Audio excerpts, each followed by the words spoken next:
phone. Oh, that was fast. Hello. It's already live. Hello. Usually it gives us a moment to like get our bearings, but no, it was like right on the button today. Hello, everyone. Hello. Happy May 1st. Happy May God, Day. yes. Good gravy. It's gonna be May. Yeah, I know. All day yesterday. That's all I was seeing was Justin Timberlake over and over and over.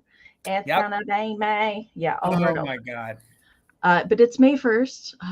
So my goodness, we're already coming into summertime, which I'm okay with. I am okay with it. Me too. How was your extrav, Jason?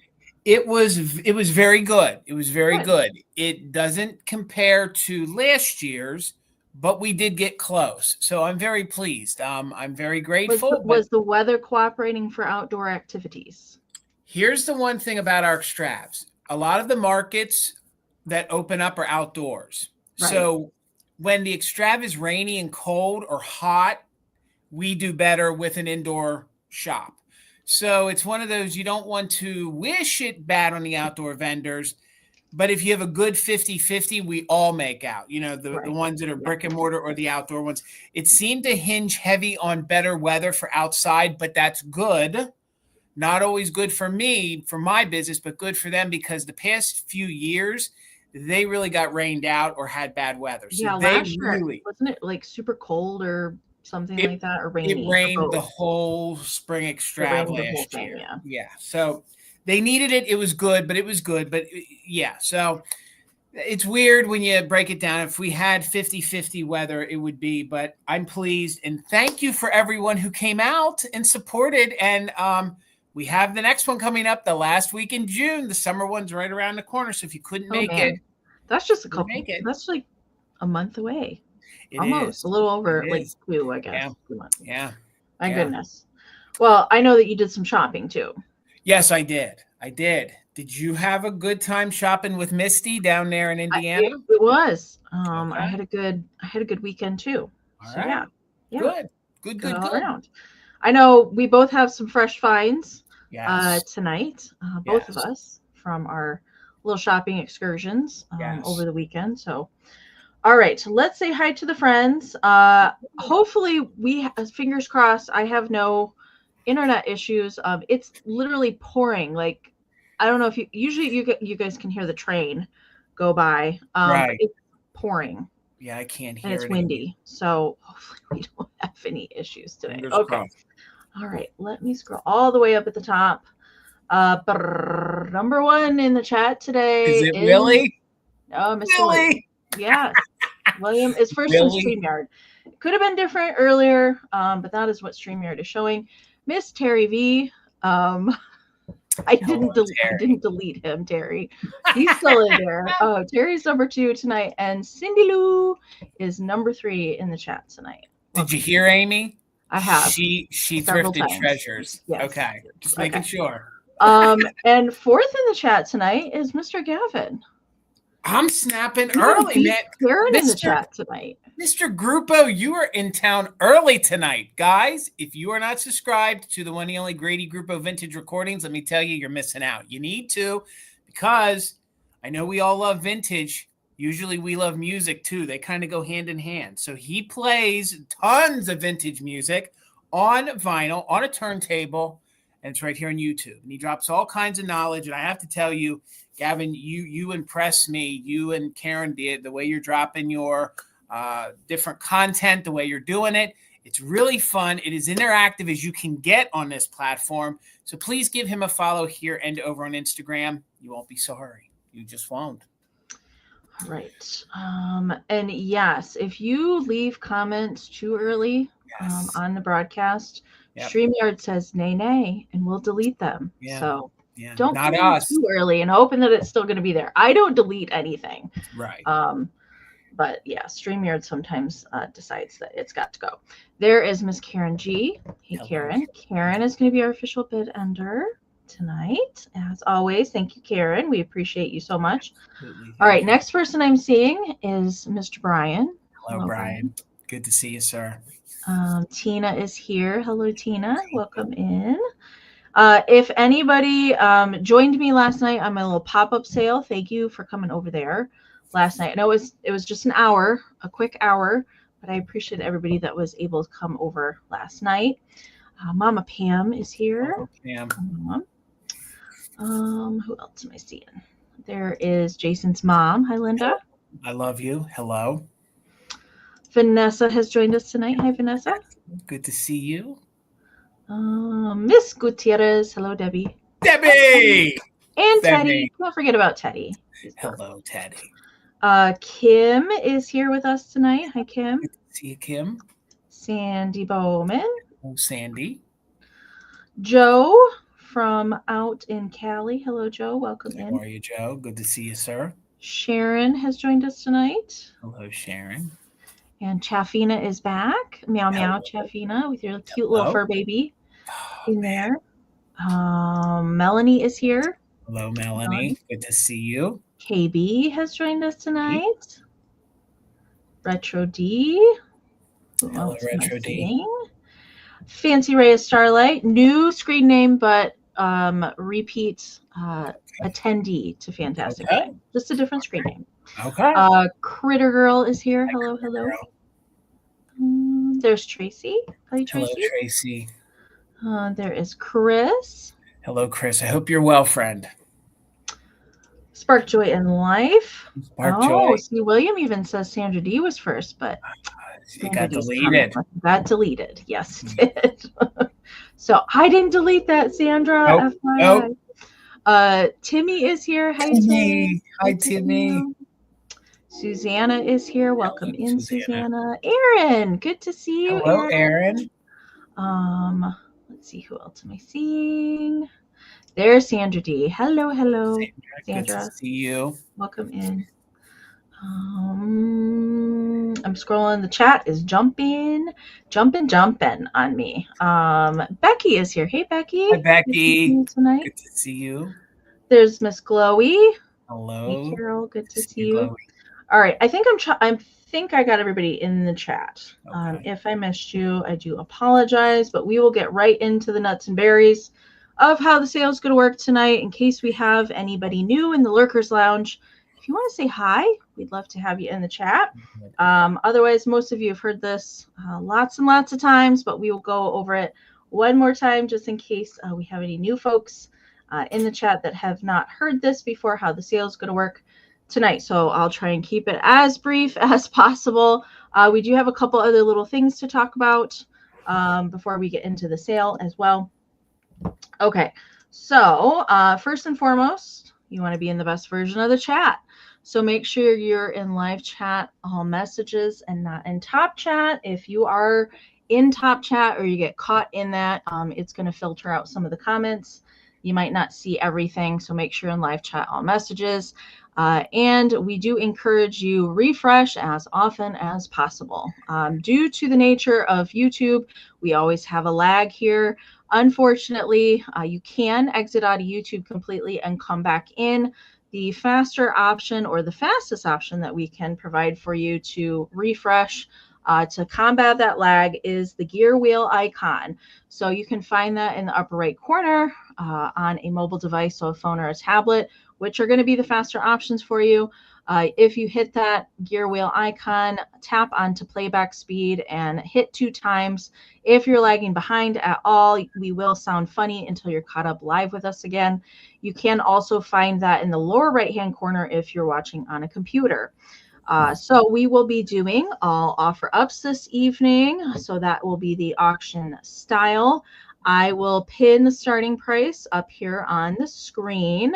If you're interested in bidding on anything, all you have to do is type your bids down into the chat. We will briefly describe the item. We'll give you any kind of maker or knowledge that we know about the item, definitely the measurements for it, and know any kind of issues that the item might have, especially if it's something breakable, if it has any chips or repairs, or any kind of issues. We do our best to show those to you live here on the screen. So as we're describing, you can type your bids down to the chat, and I will highlight them as I see them come into StreamYard, and we will do a 20-second countdown, and that is when you want to get your final bids in there because of the lag. And the highest bid that we see come into the chat on our end will be the winner before Karen's official bid end. All right, so we do have to go by what we see on our screen to be the most fair to everyone. You might see something different on your end. If you exit out and refresh, it usually repopulates the chat, but we do have to go by what we see on our end, okay? We are going to do the just in cases here tonight. So if you're not familiar with just in case or you don't want to use it, you don't have to, but it is available for those that would like to use it to help even more combat that gnarly lag that we always seem to have. So all that we ask is that you're an active bidder. So you've put in at least one straight bid on the current item that we're showing. Then you're welcome to utilize that just in case during the countdown. So what the just in case is the max amount that you're willing to pay for the item with the letters JIC. You can type that into the chat. And if your just in case is the highest before the bid end, we will bid you up $1 over the next highest amount. But do keep in mind, if there are multiple just in cases put into the chat before the bid end, those do turn into regular bids. Okay. And important information, especially if you're a brand new buyer, to either Jason or I, we do need some information from you, or maybe it's been a while since you've shopped with us. We certainly don't mind a fresh email. It just makes it much easier to find the information when we go to do our invoicing. So if you win an item tonight, we do need an email sent to Jason or I, or you can send us a joint email. We don't mind that. We need your YouTube screen name, your real name if it's different from your screen name, your full shipping address, and an email that we can send your PayPal invoice to. If you don't have PayPal, that's okay. You can still shop with us. Just send us an email with all that same information. Let us know that you want to check out as a guest. When we send our invoices out, we can send you a direct link to check out with any debit, credit, Venmo, Apple Pay, or PayPal. Okay, so pretty easy to shop with us. And do keep in mind, when we do send our invoices out, payment is due within 24 to 48 hours of receiving that invoice. And I will pop our emails up here real quick. So that is where you're going to be sending that information. You can also find our emails down in the description of the video, and they're also pinned at the top of the chat in a comment. And my lovely mod ladies do a great job putting them into the chat throughout the sale as well. So pretty easy to find that information. And now we'll go back to shipping. So the shipping for your items are not included in your winning bid price. That is additional. We do both use Pirate Ship to get discounted shipping rates versus the full retail at the post office. We both use it, and whatever discount that we get, we pass that right on to you guys. So you guys pay the same thing that we do. And how we calculate that is from your zip code. That is why your shipping address is important. And as long as we ship to your region in the US, Canada, and Australia, we do offer the discounted shipping rates. And I'll let Jason talk about that last point. We will talk about when we're doing our invoicing and a couple other housekeeping things before we get into it. All right. If you purchase from me tonight, and just me, I own a brick and mortar here in central Pennsylvania. We are in Ephrata, PA. So if you purchase from me tonight and you do not want to have it shipped because you live local to my shop or you're coming to the area, just let us know via email. We will invoice you for the items that you purchased. And then, of course, you won't be charged shipping. Once your invoice is paid, then we'll communicate on when and how you want to pick it up at Mother Tuckers. And please, as always, that chat we can always do via email. We don't want to gum up our sale chat with discussing things like when and how you want to pick it up. We'll do that in the email back and forth. Thanks, Amy. All right. So I do ship from Michigan. I will be doing all of my packing and invoicing tomorrow. So if you came to my pop-up sale last night and you purchased anything from me and you get something tonight, I'm happy to combine ship as long as it's safe to do so. So I will just send an email out to you when your invoice has been sent, and everybody gets a link. Just like Oprah gives away cars, you get a link and you get a link and you get a link. So everyone gets one when I send out those emails. But Friday at some point, you will get an email from me. All right, Jason? All right. And I ship out of Pennsylvania. So yes, please keep that in mind. I will be doing all of my packaging on Saturday. So that means if you came to our mystery pop-up sale on Monday and you purchased, then you have an open box. But again, that'll be on Saturday because, well, we always do it on Saturday. But if you purchase tonight and if you come over to Instagram tomorrow night with the Valentinos for our Kitschmas sale and you purchase from there, I will be able to combine everything. And like Amie said, as long as I can combine it safe. So that means if you bought on Monday night, you have an open box. If you buy tonight, I will combine it. If you bought on Monday and then you come tomorrow night and you buy there, I'll be able to combine that. So, and before we go on summer break, there aren't many sales left with the Valentinos. So please come over and hang out with us. The Valentinos are Bill, Garden Guy Bill, Brian of Mid-Century Mister, and John of Everyday Holiday Displays. If you're not following those fellas over on Instagram, you're missing out because they post, between John's posts of how to decorate, Bill does a lot of the same style thing. He shares with you his vintage and how he styles it.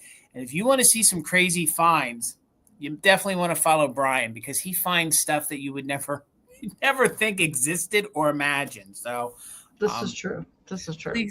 Please come hang out with us tomorrow night on Instagram. Thanks, Amie. All right. And our community share after our sale tonight is Miss Caroline M. You guys are probably familiar with her down in the chat. She did send in some Easter goodies and a little surprise mixed in. Jason hasn't seen any of these pictures, so I'm pretty excited to share these because they're pretty good. Especially the last three in the lineup are my favorites. So stick around for that after the sale tonight. All right. I think we covered everything. So I'm going to go ahead and get the screen set up. Jason's going to make me go first. Oh, I can't. It'll ruin it. I can't. One of these times, though. I will. Okay. All right. We'll talk about it ahead of time so it's not a surprise. Thank you. It doesn't make it stressful, but one of these times. We'll do backwards day and we'll have Jason go first. All right. Okay. All right. I'm going to start with a fresh find this evening. And I have seen these before, but I've never seen one quite like this. And it's going to start at $16. And it's a little perpetual calendar. And I have seen these in lots of different variations, but I've never seen one with a little Pixie playing a banjo with stockinette wings. I can't. This was just weird to me. I did get this at the Collectors Carnival, and I had to get it because it was a stinking cute thing. Now, the Pixie itself is made out of that kind of paper pulp ceramic composition kind of material, and hand painted. I believe that's a banjo. It might be a giant frying pan, but I'm pretty sure it's a banjo. And it does have the little light blue stockinette wings that sometimes we see on Pixies or pine cone elves with the little mica glitter applied to it. Has a little loop here at the top that you can hang it on the wall. The bottom part is kind of like a wood little plaque. I'll turn it around. It is marked Japan here on the back side. And everything is here. So if you guys are not familiar with what a perpetual calendar is, I'll go ahead and show it to you. All right. So it comes with these little cardboard inserts for the backing that you can change the month. So each one has 4 different months on it. So you can flip it around when we go to June, and then July and August are on the back. So all of those are there that are supposed to be there, January through December. So they're all there. And let's see. And then all of the numbers, as far as I could tell, are here. But I did want to say, so they're double-sided as well. So, we start with May 1st. That's what I put it on. And 2 is going to be on the back side. Okay. And then we go blah, blah, blah, 3. The only thing that I noticed was that number 9 is not here, which is why I suspect that number 6 can double as number 9. Gotcha. And then for the 31st, the last one, number 10 is on the back. Gotcha. Okay. So I counted them. They're all there as far as I could tell. So I think it's complete. I just thought it was darn darn cute. I just had not seen one with a little pixie on it. I know Disney made some like this. There's one with Jiminy Cricket. There's a Bambi one. There's a Mickey Mouse one. But I had not seen a little pixie before. I have never seen one of these before, Amy. This is fantastic. This is good. And usually with the stockinette wings, there's some sort of issue with it. There's no tearing to the stockinette. The metal seems to be in good shape. So I just had to get it because it was totally different than anything that I've ever seen. But we'll bring that back at the recap, and we'll go ahead and get Jason started. Oh, wait, you got Ashley. Oh, there it is. All right, there's that lag. All right, Ashley, I see you. Thank you so much. So we are looking for 17 or more. Real quick measurement. I didn't say that. It does measure 3 3/4 width and then about 6 inches to the top of that little hanger. All right, let's count it down. 20, 19, 18, 17, 16, 15, 14, 13, 12, 11, 10, 9, 8, 7, 6, 5, 4, 3, 2, 1. Bid end. Never have I ever. Now I need to know what other ones. Nope. This is so good. I've seen ceramic ones as well. But and metal. I've seen metal ones. It was a pixie, and I said yes. So good. I said yes. All right. Bid end is in from Karen. Thank you so much. All right, Ashley, congratulations. It is coming to you. Thank you so much. $5 choice, Amy. $5 choice, Amy. And we always talk about these Hagen-Renekers, but we never see them the way they originally sold them, okay? And I can remember being a kid going into there was a local boutique in Elizabethtown, and I can remember seeing these and thinking, man, they must be something special because they're actually glued to these cards. You know, they had that feel. That was always my souvenir as a child. I love Renaker on the card. I love these. Attest to this. And in the 80s, they actually put the year in which they came out. So these are all from 1986, okay? And it will say right here, if you can see right there, 1986, all right? So I have 2 of the skunks. All of these are in very good condition, except one of the skunks has a little rub, yet it is black on the back of his tail, okay? So if somebody just claims one of the skunks, whoever is the highest bidder will get the one without the rub. If you claim them both, of course, you'll get the one with the rub. We'll just do it first come gets the one without the rub on the back. So here is what their skunks are some of the most snobbiest, highfalutin skunks that I ever in my life. Attitude. I mean, but I love them. I love them. And again, these are new old stock. So you can see where they say Hagen-Renaker there, 1986, made in how do I say demise? Santa demise? San Dimas? It's like I almost put an Ariana there with Des Moines. I'm pretty sure it's San Dimas. Okay, so I don't think it's Damas. I don't think it's all right, that. all right. So Tracy's going to let us know how to say it. This is going to be your first choice, and it's getting washed out. But each one of these skunks has a very baby pink little nose, so they both have baby pink noses. So this one measures about 1.5 inches on the side. So they're even strutting like with the tail. It's very Pepe Le Pew style, you know. I have this one. I have that. So that'll be your first choice. Then we have the cute, teeny tiny little raccoon. Oh, I have him too. And he has his arms crossed, and he's got attitude as well. Of course, there's no chips or cracks except the rub on the other skunk, and he measures about 1 inch tall. So he is about 1 inch tall. So. Hello, Nan. Yes, it is, Nan. That is a stinky skunk. So this one isn't, but the one prior was. My favorite is the little baby ostrich, personally. Oh, my goodness. And I will tell you some of these, not saying these, but some of these can go in the hundreds depending on the rarity of them. Some of these ones with longer necks that were prone to get damaged can be worth more. So this will be your third choice. And, of course, you can see all of them say 1986 on there. And, of course, to remove, it tells you just to soak it in water, and then the bottom comes off. The paper will come off. Here's the little rub. Here, if you can see right there, that little spot on the back of the tail, okay? So it's right here. It's like a pencil tip, all right? It's like a pencil tip right there on the back of his tail. So, and he is exactly like the one.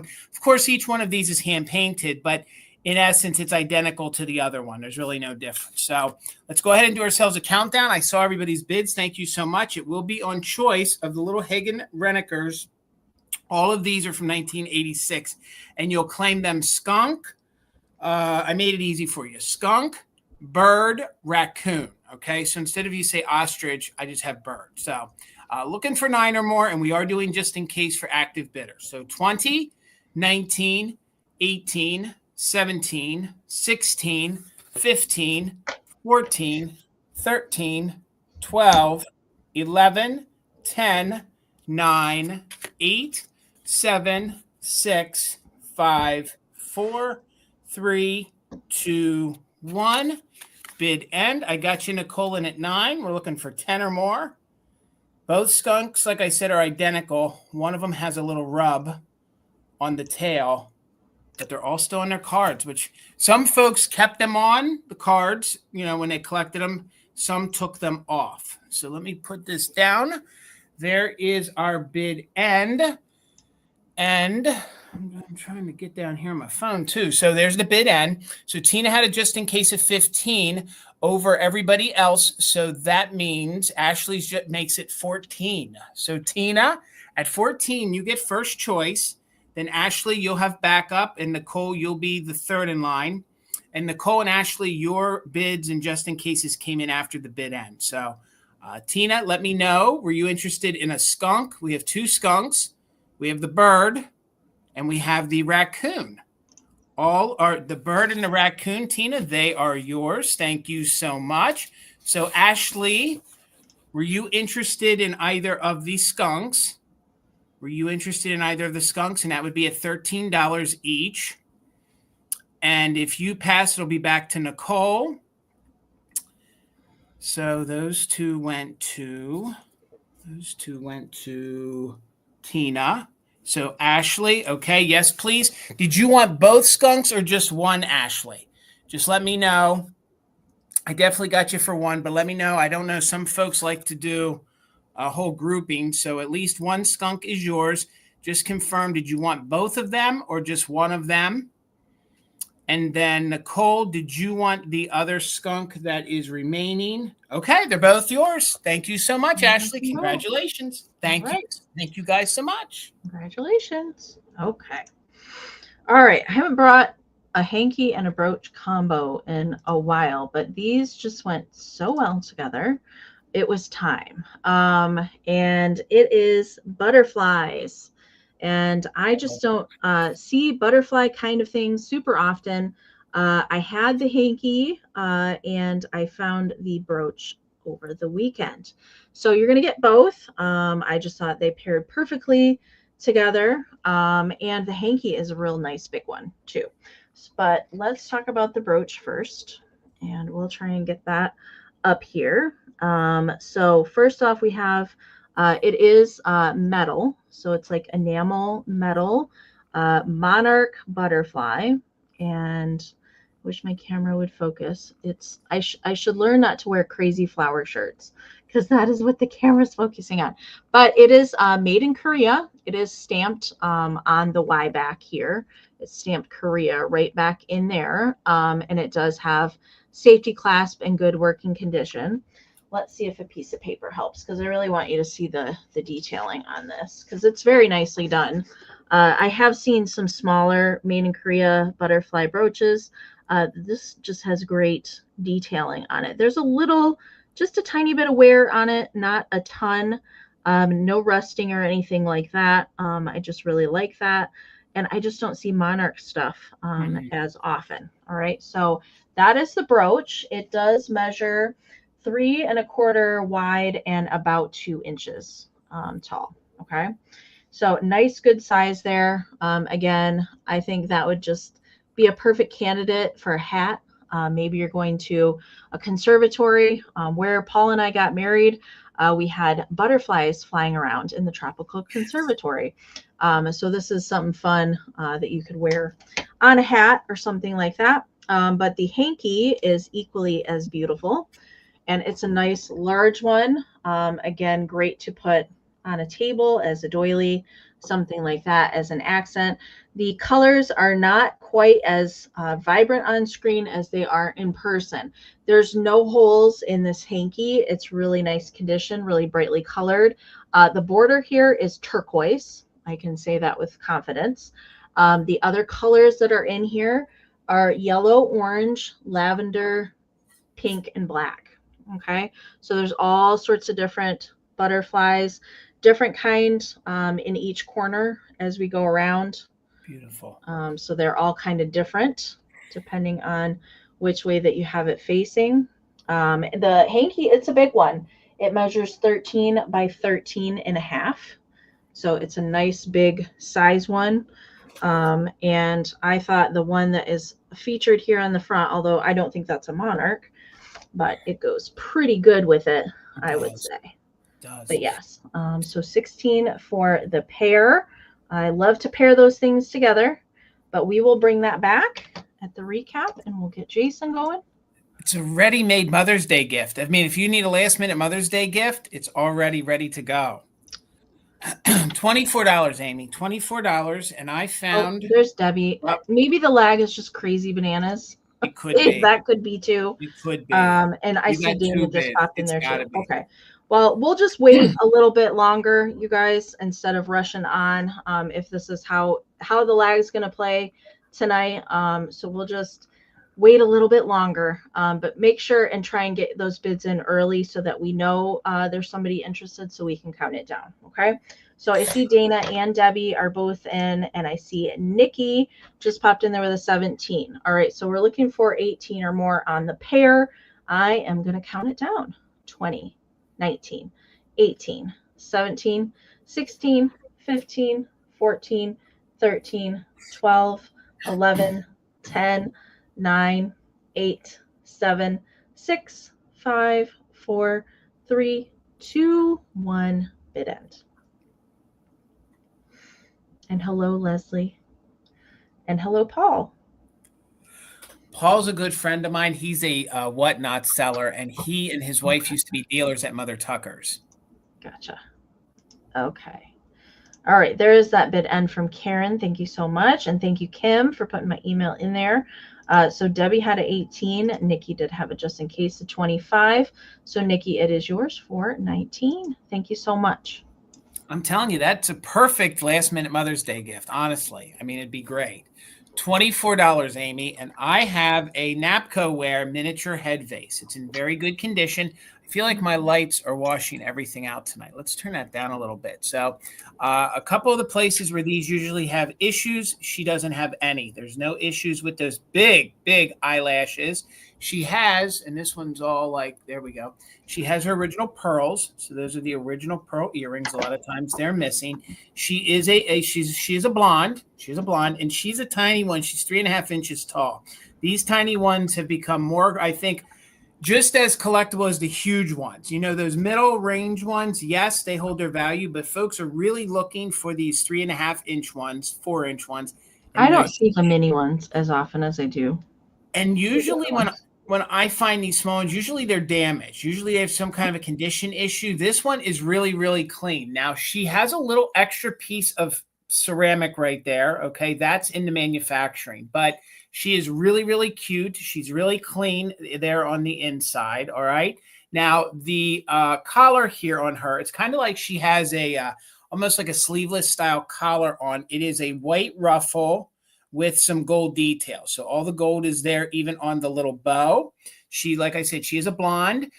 There is no real discoloration to the flesh tone. Like, you know, when these are wrapped up in newspaper, a lot of times they do discolor. There is none on her whatsoever. Maybe some crazing due to age. She has the original made in Japan, and this is the National Pottery Company. So it's the older sticker. And then it has Napco ware there on the bottom. You can even see how clean the porcelain is on the bottom of her. So again, she comes in just around 3.5 inches tall. She is the blonde miniature head vase. And with the manufacturing issue right there, that is a little blemish. It's a little bit of extra porcelain that they must not have sanded off before they painted. So, and again, you can see she has sort of this like collarless, like a low collar pardon me, kind of top on with the ruffles and the little gold bow. Her lipstick is perfect. There's no condition issues to those big, big eyelashes. And this one, some of them don't. This one, she has a lot of eyeliner on, and she has a lot of makeup there that they did airbrush on. So I see everybody's bids. Thank you, Ashley and Nancy. We're in with Nancy right now at $32. We're looking for 33 or more. Let's count her down. We are doing just in case. And she's from the 1950s. So we're doing just in case, 33 or more, counting down from 20, 19, 18, 17, 16, 15, 14, 13, 12, 11, 10, 9, 8, 7, 6, 5, 4, 3, 2, 1. Bid end. And she's sort of unique too. You can see where they have the bob here to the side.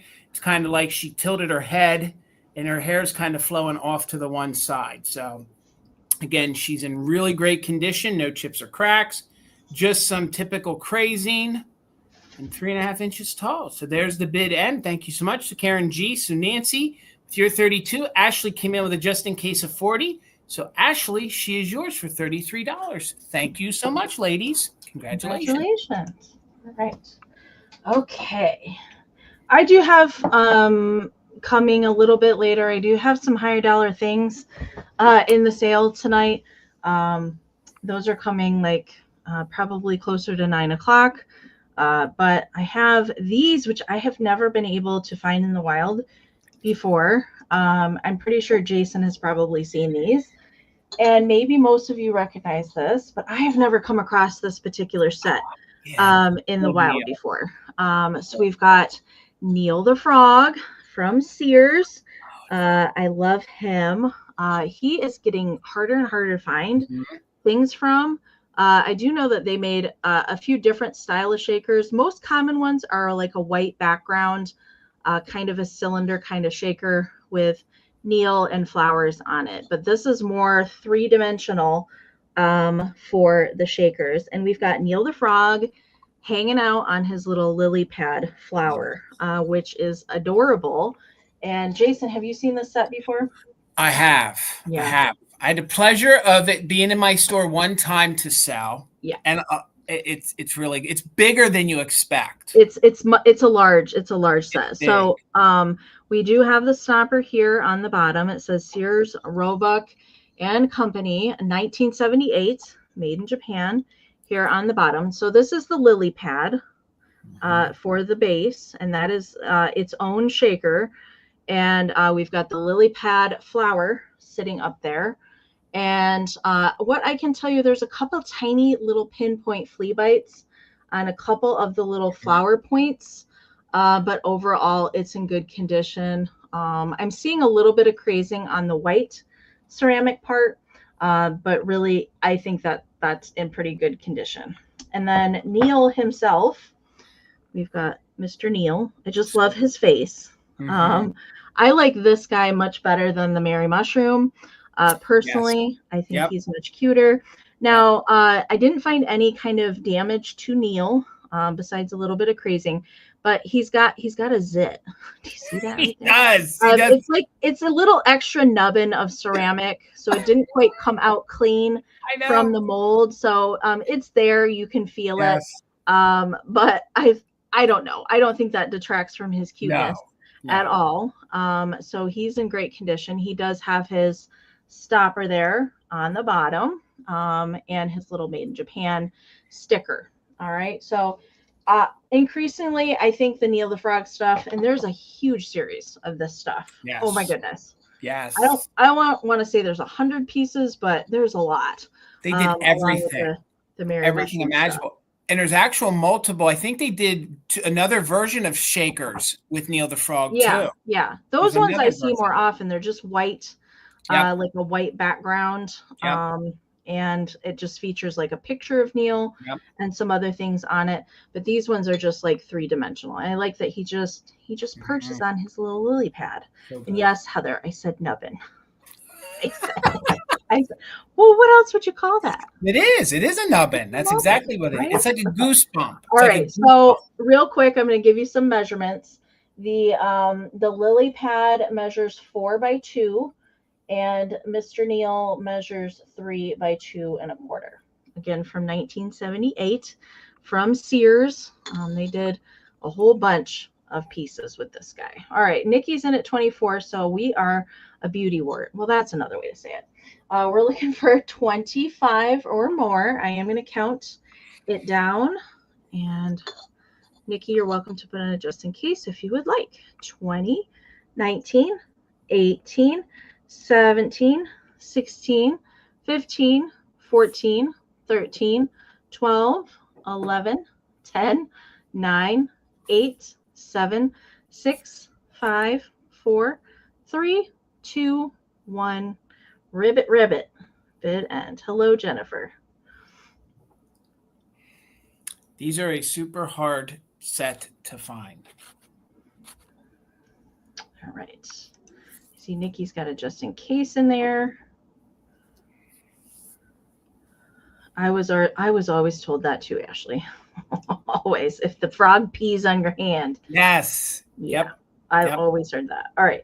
Bid end is in there. All right. So Jen came in there with a 25, but Nikki did have that just in case. So Nikki, Neil is coming your way for 26. Thank you so much. All right. All right, Jason. I love them. $24, Amy, and I'm going to follow your shakers with my shakers. Okay, so $24. These came out of me and Tina's personal collection. All right, I am thinning our shakers out a little bit, but these were in our collection for a couple years. I did have a larger collection of Smokey Bear things, and throughout the past couple of years have thinned them down. So I've decided to let these go. These are the Smokey Bear head bust shakers. They're in very good condition. I'm not sure who the exact maker is on these. They do have a Japan sticker on the bottom, though. So $24 if anybody is interested. They are made in Japan. These are really, really fun shakers. They're really fun to have. If you don't have any smoky pieces and you're just going to have one, these might be the ones for you, because sort of like Amy's Neil, they're not just shakers, they're figurines. So they are figurines. I've seen these before. I've seen the like full body Smokey. Yes, and they made different generations of the full body. And I'm sticking, this is more the late 50s, 60s Smokey. There's one or two other versions that like Anesco did early on, and I'm just going to stick with those. So, but this Smokey isn't, both shakers are in good condition. Don't let that discoloration fool you. They aren't chips. That's in the way they airbrushed it. So there are no chips under his hat. These actually measure 3 by 3. So they are large head bust style shakers of Smokey. Sometimes they didn't stamp them the best. Both of these are stamped really well, Smokey. You can see the paint is really good on them. Very high glaze, very kitsch, when it comes to the glaze on it. That's your 2-hole. It has its original plastic stopper, and then you can see where it says made in Japan on there. So that's your first one. The second one, of course, the heads are the same. Again, the font is stamped beautifully where it says Smokey on there. No chips or cracks. This one is your 3-hole, so it's definitely a set. Although we know that some companies gave them both the same amount of holes. But it's nice to know that if they did make them with different holes, that you have a full set. So, and you can see, I don't think these were ever used.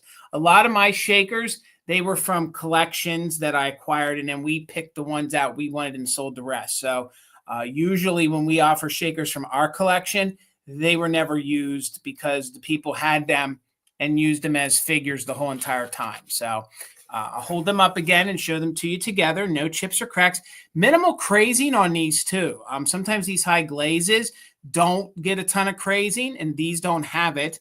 Again, these work as great figurines, not just shakers. You can definitely use them if you want.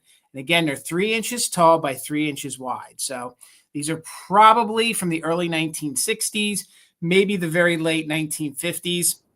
I don't want to say that they're hard to find, but at one time they were almost impossible to find on eBay. Now they surface now and again, and sometimes in other arenas. So thank you, Chris. I see you're 26. We're looking for 27 or more. Dusty, I see you're 27. So we are looking for 28 or more, and let's do a countdown just in case for active bidders. 20, 19, 18, 17, 16, 15, 14, 13, 12, 11, 10, 9, 8, 7, 6, 5, 4, 3, 2, 1. Bid end.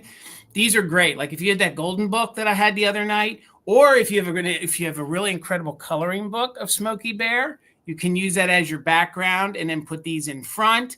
Especially if you have some. Did we clear up that controversy? Is it Smokey Bear or Smokey the Bear? If you go on the park ranger site, it's Smokey Bear.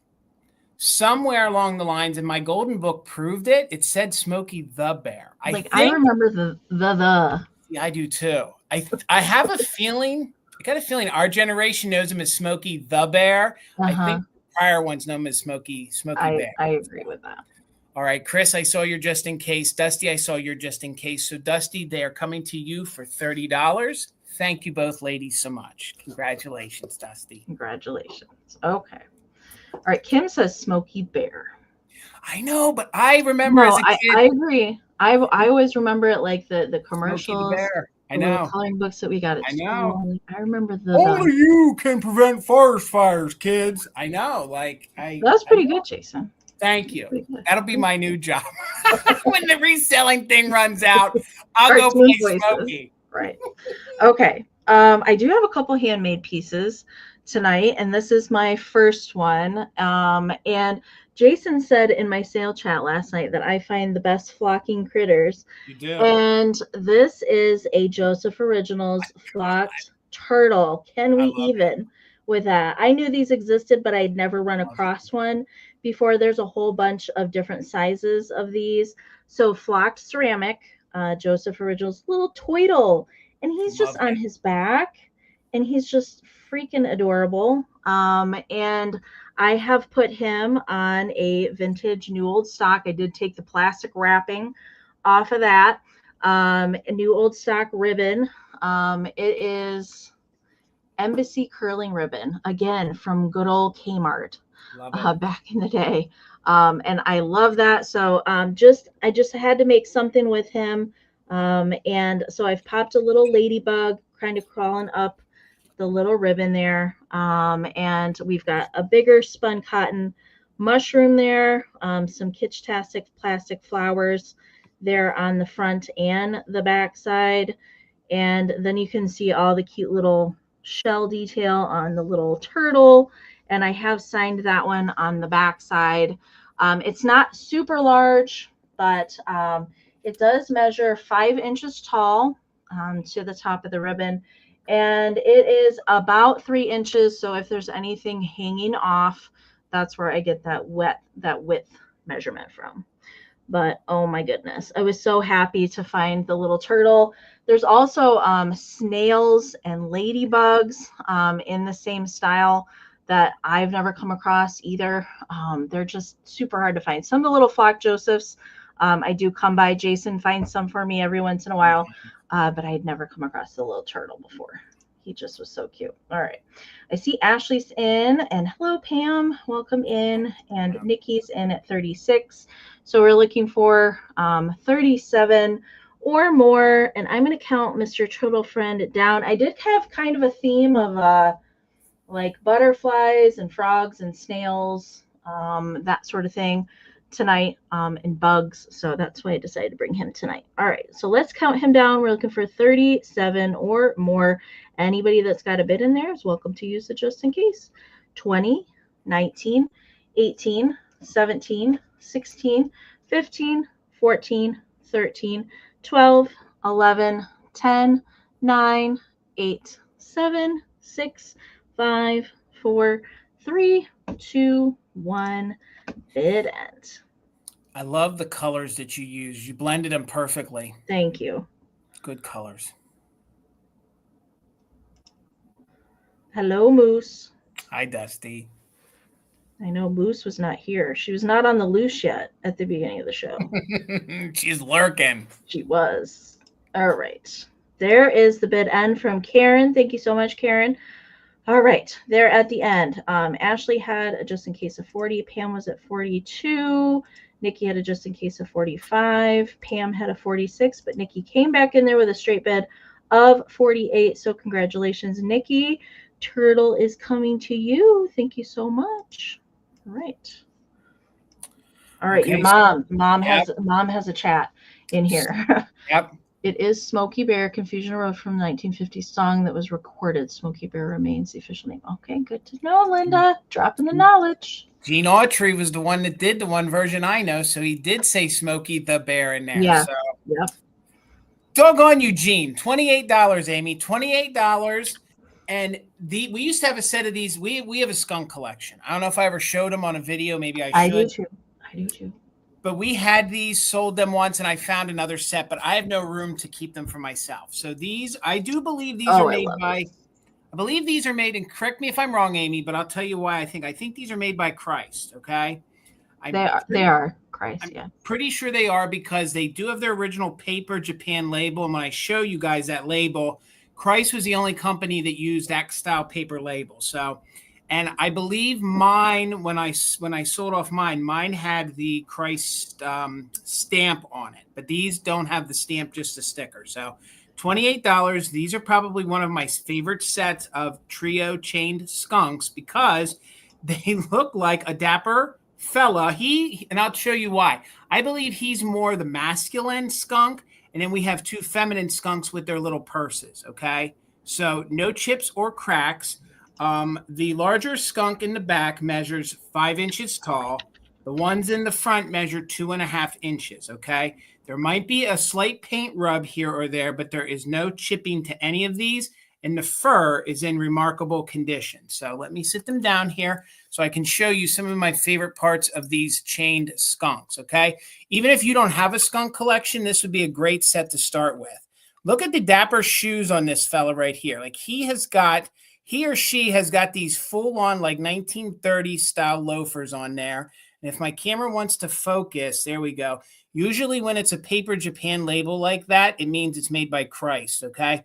Usually they're a little bit smaller, but I have seen a larger Japan like this used on a bigger piece of ceramic. So I'm going to kind of just dangle these guys down so we can show you up close how fun these are. You can see the eyelashes, blue eyes on the fun little skunk. You can see where they didn't necessarily run the chain through the porcelain. They used the wire, which is typical. These are probably late 1950s into the early 60s. A lot of times these sustain major scratches or paint issues back here. I swear these are like new old stock. So Sonia, the way it works is that you can feel free to bid. We do ask that maybe you pre-register with us if you're new. Our emails are pinned in the top of the chat, and the mods can put them in.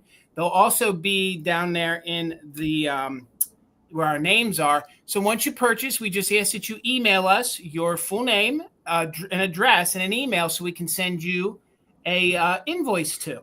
That's simple. It's like virtual. It's like virtual QVC. It's like vintage QVC. So that's all you have to do is we'll tell you the start price. You can go ahead and bid the start price, and then if you wanted it at a higher price, you'd bid $1, $5 more, whatever you want to do higher than the previous bid. So Ashley, I see you for 28. Thank you so much. And again, here is the larger one. Now we'll sit that down and I'll show you the babies here. Let's see if we can get each baby up here to show you. So here is the one, and this one is kind of holding its purse like Sophia, clutching it here in the front. And maybe it's a little bag. I don't know. I always thought they had little purses. I always thought that too. Yeah. It's super cute. And these, I don't believe mine had fur. The babies, I don't think had fur. They might be missing it, but all the other examples I found, the babies did not have fur. So the babies are 2.5 inches tall. And the nice part about this set is both babies are different. Some of the sets, the babies are identical. So this one has a little pink purse. And then let me switch hands here. And the other little baby here has a little green purse and has its little arm up, very sassy, very cute. And again, this could be feminine or male. I just always thought it looked like he had gangster style shoes on and like he was kind of out walking the babies. He's got bowler shoes. Yes, that's what I was looking for, Amy. And I just kind of always thought that the mommy skunk was like, today's your day to go walk the stinkers. You go walk the stinkers. and that was him. So we are in at 28 with Did I miss Ashley. That? Oh, I had Ashley highlighted. Sorry. Babies aren't old enough to. This is true. It's true, Catherine. So Ashley, I see your bid for 28, and again, no chips or cracks. The chains are in super good condition. You can see how gold they are. Sometimes if these are stored in a damp place, they can rust, they can discolor. But I'll tell you, this is the cleanest set of these I've seen in a long time. So let's do a countdown. We're looking for 29 or more, and you can use just in case if you're an active bidder. So let me get them in here so I feel like they're not going to fall. Okay, let's do a countdown. 20, 19, 18, 17, 16, 15, 14, 13, 12, 11, 10, 9, 8, 7, 6, 5, 4, 3, 2, 1. Bid end. We're looking for 29 or more, just in case if you want to secure your bid. But it looks like Ashley's going to add some more to her stinker collection. All right, there's the bid end. Let me sum down real slow. Ashley, they're yours. Thank you so much and congratulations. Thank you. Thank you. Cute stinking bid end there, Karen. Yes, it is. Yes, it is. Okay. I have some hard to find kitsch for my next round. These also came from the weekend, and boy, was I happy to see these. I've only ever seen the teeny tiny one. They do make small versions of these, but like Jason's chain skunks, they also did chain critters of these snails, and oh my goodness, these are made by Arnart. The red bow ties, and these are 100% cold painted, so there is some paint scratching on them, unfortunately, but there's no chipping or repairs on either one. I'm selling them as a pair. They're not salt and pepper shakers. They are just snails, which I had not seen these before. In particular, I've only seen the larger chained families, and I've only seen the baby ones, but these are just so cute. So their coloring is not really showing really true on camera. Their shell is kind of more like a dusty rose kind of pink for the shell, kind of like peachy pink, not quite like bright magenta pink, and it's not orange. It's definitely in between, like a coral kind of color. And then their bodies are yellow. So I see Miss Sandra's in there. Thank you so much. And then we've got red bow ties, of course. They do have little blue painted eyes there. And this one here, I would say, has the most paint scratching, kind of in the little swirl of the shell down there. And I'm not sure what the technical terminology is for the snail antenna. Yep. I always want to say feelers, but that's not right. But we'll turn him around. So there's a little bit more back here on the back. Not really crazy, I would say. Overall good shape. And they were originally 19 cents back in the day. We'll show this one. That one's just going to take a nap for a second. We'll show off this one. Again, just a couple little paint scratches. And that's kind of the worst one on the back of that one. Also has that 19-cent stamping there on the bottom. All right. Stinking cute. I love these guys. Measurement for them, they are 3 3/4. Vanessa, I see you. Thank you so much. Sorry, I'm behind on the chat. 3 3/4 by 3. Okay, so they're definitely not the largest Arnart critter I have come across, but they're definitely, like, I would say salt and pepper shaker size, but they're not shakers. They have no holes on their little snail heads and no stoppers. And those holes are just where they were poured in and fired, right? So let me get caught up on the chat. Nikki is in. And hello, Audrey. Good to see you tonight. So Audrey is in at 45. And this is for the pair. It's not for choice. We're going to count snail friends down. We're looking for 46 or more. Anybody that's bidding is welcome to use the just in case during the countdown. 20, 19, 18, 17, 16, 15, 14, 13, 12, 11, 10, 9, 8, 7, 6, 5, 4, 3, 2, 1, bid end. I forgot to mention that at the bottom of this one, we got another nubbin, a little extra nubbin of ceramic hanging on there. How many times can I say nubbin during the sale tonight? But anyway, that is just extra ceramic there. What? They were hanging out too close to Neil, and some of the wart came. Yeah, transferred over, something like that. We'll go with that. Okay. Bid end from Karen is in there. All right. So Audrey was at 45. Looks like Vanessa put in a just in case of 68. Nikki put in a just in case of 70. Sandra D put in a just in case of 88. Nikki, or 89, did come in after the bid end. So Sandra D, congratulations, coming to you for 71. Thank you so very much. $45, Amy. And I found these over the weekend. There's no damage on these. Me and Tina had a small collection of these, and I have never found this size or this sculpt, okay?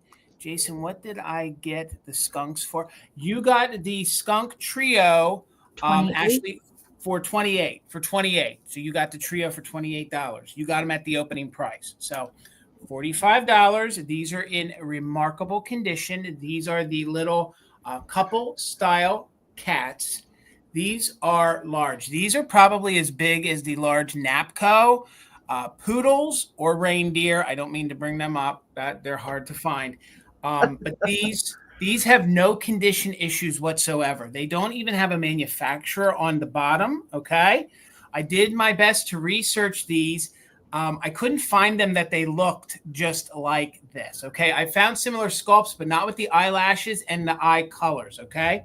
They did make these for multiple years, so some of them are early. I do believe these are a little later, just the way when you get them in person, when you see the bottoms on them and the way they're glazed. So when I say later, I believe they're mid to late 60s, could even be into the 70s, okay? The 50s ones didn't seem to have that pure white ceramic on the bottom, okay? So just so you guys know exactly what I think you're getting. I could be wrong. So the tallest cat, and I'll show it to you up close, but one is taller than the other because they're supposed to mimic a couple. So the tallest one is 12 inches tall. No neck repairs. The other one is 11 inches tall. So let's start with the one with the eyes closed. There's not even a nip on the ears. A lot of times these have little nips on their ears, but you can see where they gave her the eye blush there on her eye. She has some eyeliner there. So sweet. Some of the longest lashes on these tall hugging. We always call these hugging cats. And you can see the airbrushing. And they also are very Siamese looking. So if you guys are into Siamese cats, they can be very Siamese. If it's getting washed out, it's a very creamy tan style color. And again, you can see down here, they have the black paint with the airbrushing on it. No chips or cracks, not even any condition issues to the tail to report, okay? So there is the base. I think I showed you one of the bases earlier. And this is the shorter one. This is the shorter one. I mean, a lot of times you find these that they're just by themselves because the mate was broke. So this one is the 11-inch one. This one is the 12-inch one. And this one is the eyes open. Look at the blue eyes. If it went meow, meow, meow, meow, meow, meow. I'm a tall cat, Amy. Meow, meow. If you guys want something on your mantle, or to be the pillar in the center of your cat collection, these are it. And these have become very, very collectible, these tall cats. And they're very mid-century looking, yet they're very kitschy looking. So you can see where they painted the eyes blue. And a lot of this paint is under the glaze, but there is some cold paint, and no cold paint has any condition issues to report. So you can see there's no chips to the ears at all. There is a little ceramic pop here, and it's under the glaze. That's in the manufacturing back there, a little blemish. But this one's coming in at 12 inches tall. And there you can see they kind of painted it like a Siamese cat, sort of. Doesn't necessarily have to be, but it could be, a blonde, one of the golden boys with some black, details. There is a little bit of ceramic issue there, but that is under the glaze. That's in the manufacturing. And then again, here is the bottom. So a lot of these would have had paper labels. If they were made in Taiwan or anything, a lot of times they were embossed. I just have a feeling that this is somewhere between the Japan and Taiwan series of these. but I think it's that right in between. I don't know. I can't. I've not seen one quite with that open eye face painted like that. Me neither. And usually both of them have their eyes closed. So I think that's what made these sort of unique. And usually there's a major gnarly neck repair on these because people aren't careful with them. So again, this one is 12 inches tall. So this one, I mean, they can both be girl cats. They can both be boy cats. Some folks want them to be, you know, a little couple, and then you can put them close to one another and you kind of tilt the one in a little bit. And that's how we have always put ours. And that's how we put the poodle set that we have, or any of these other tall boys. So Ashley's holding it at 45. We're looking for 46 or more on the 12-inch and 11-inch ceramic kitty cats. So let's count it down. We are doing just in case if you're an active bidder. 20, 19, 18, 17, 16, 15, 14, 13, 12, 11, 10, 9, 8, 7, 6, 5, 4, 3, 2, 1. Bid end. There's not even any chips here on like their chops, you know, like Miss Priss, you know, gets little nips there. There's absolutely none. These are like brand new. So we're just waiting on that bid end, and there it is. Ashley, they're coming to you for $45. Thank you so much, and congratulations. I love these. They're so cute. Meow, meow, Ashley. Meow, meow. All right. Okay. This is epic. I did get this over the weekend. This is only my second ever Enid Collins purse that I've been able to bring to a live sale. I was absolutely thrilled to find this over the weekend. So I thought I would bring it tonight since it does kind of fit my theme tonight. It is starting at $65. It's not starting at the very high end that these typically go for. And it is the glitter bugs. And this is a different one than, I can't even remember what the pattern was that I had previously. I think the one I had on it had birds, the other one that I had some years ago. Yes. But usually when I see these, they're outrageously priced. And I can just admire them from afar. I usually always film these if I see them out and about because I absolutely love these. If you're not familiar with Enid Collins, she did these designs all with rhinestones, sometimes with rhinestones and sequins on these box style purses. Highly collectible for these. And most of the designs were from the 60s. She was based out of Texas. And I'm going to open this up for you. So it does have a clasp here on the top. All right, so we pop that open. Now, I will say that when I purchased this, I do believe that the previous person that had this glued the mirror back in. If you're familiar with E6000 glue, I think that's what they use to put it back in here because it does have a little bit of an odor. So when you first pop it open, you can smell that glue. Just FYI. But the fact that the mirror is not chipped, and look at that. Ooh, we can see ourselves and see ourselves and see ourselves. Infinity. That sometimes I find these purses or I look at them and the mirror is completely missing. It does have Enid Collins original box bag by Collins of Texas. That's something that you always want to look for. There are some reproductions that people did a little bit later to mimic her style. Ashley, I see you. Thank you so much. But you always want to look for that EC signature there and that stamping on the inside. And she did name all of her bags with a theme. Now I can tell you there's different variations of this glitter bugs. Right now you cannot find the black and white version, the black, white, and gold version. You can find a more colorful version and some larger bags in the colors, but not this black and white. So usually the issue with these is that they're missing rhinestones.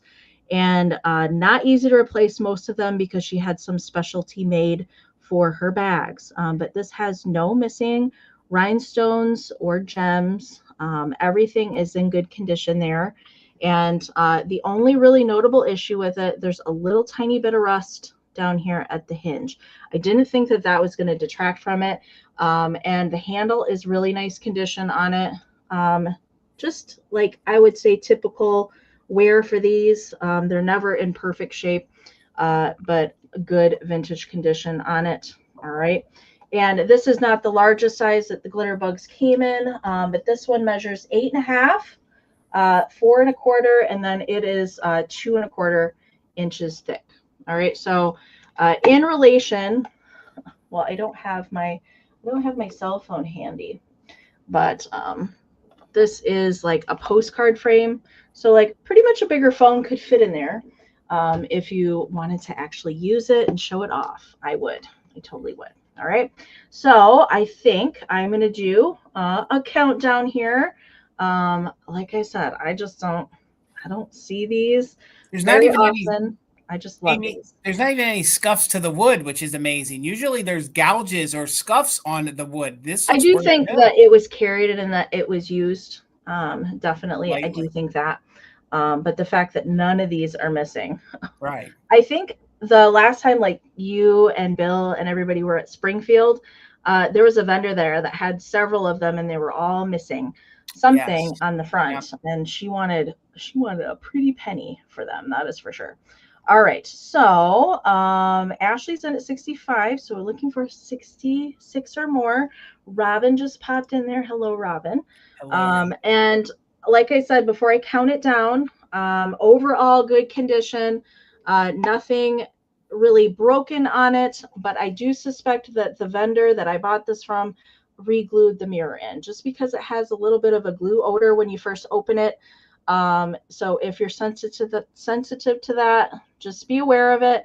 I wanted to note that here while we're on camera, but at least the mirror is not broken or missing.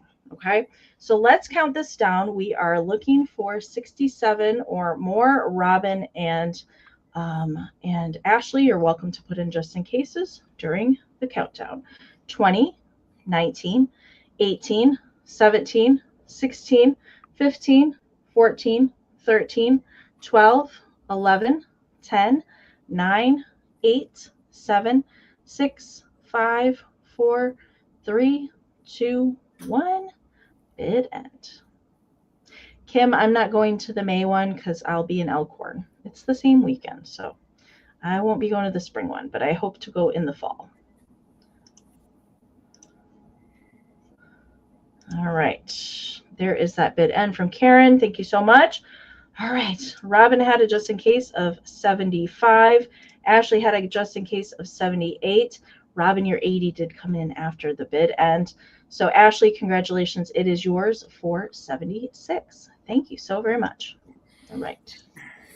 $18, Amy. $18. And if I ever can come back as a kitschy planter, I think this is the one I want to come back as.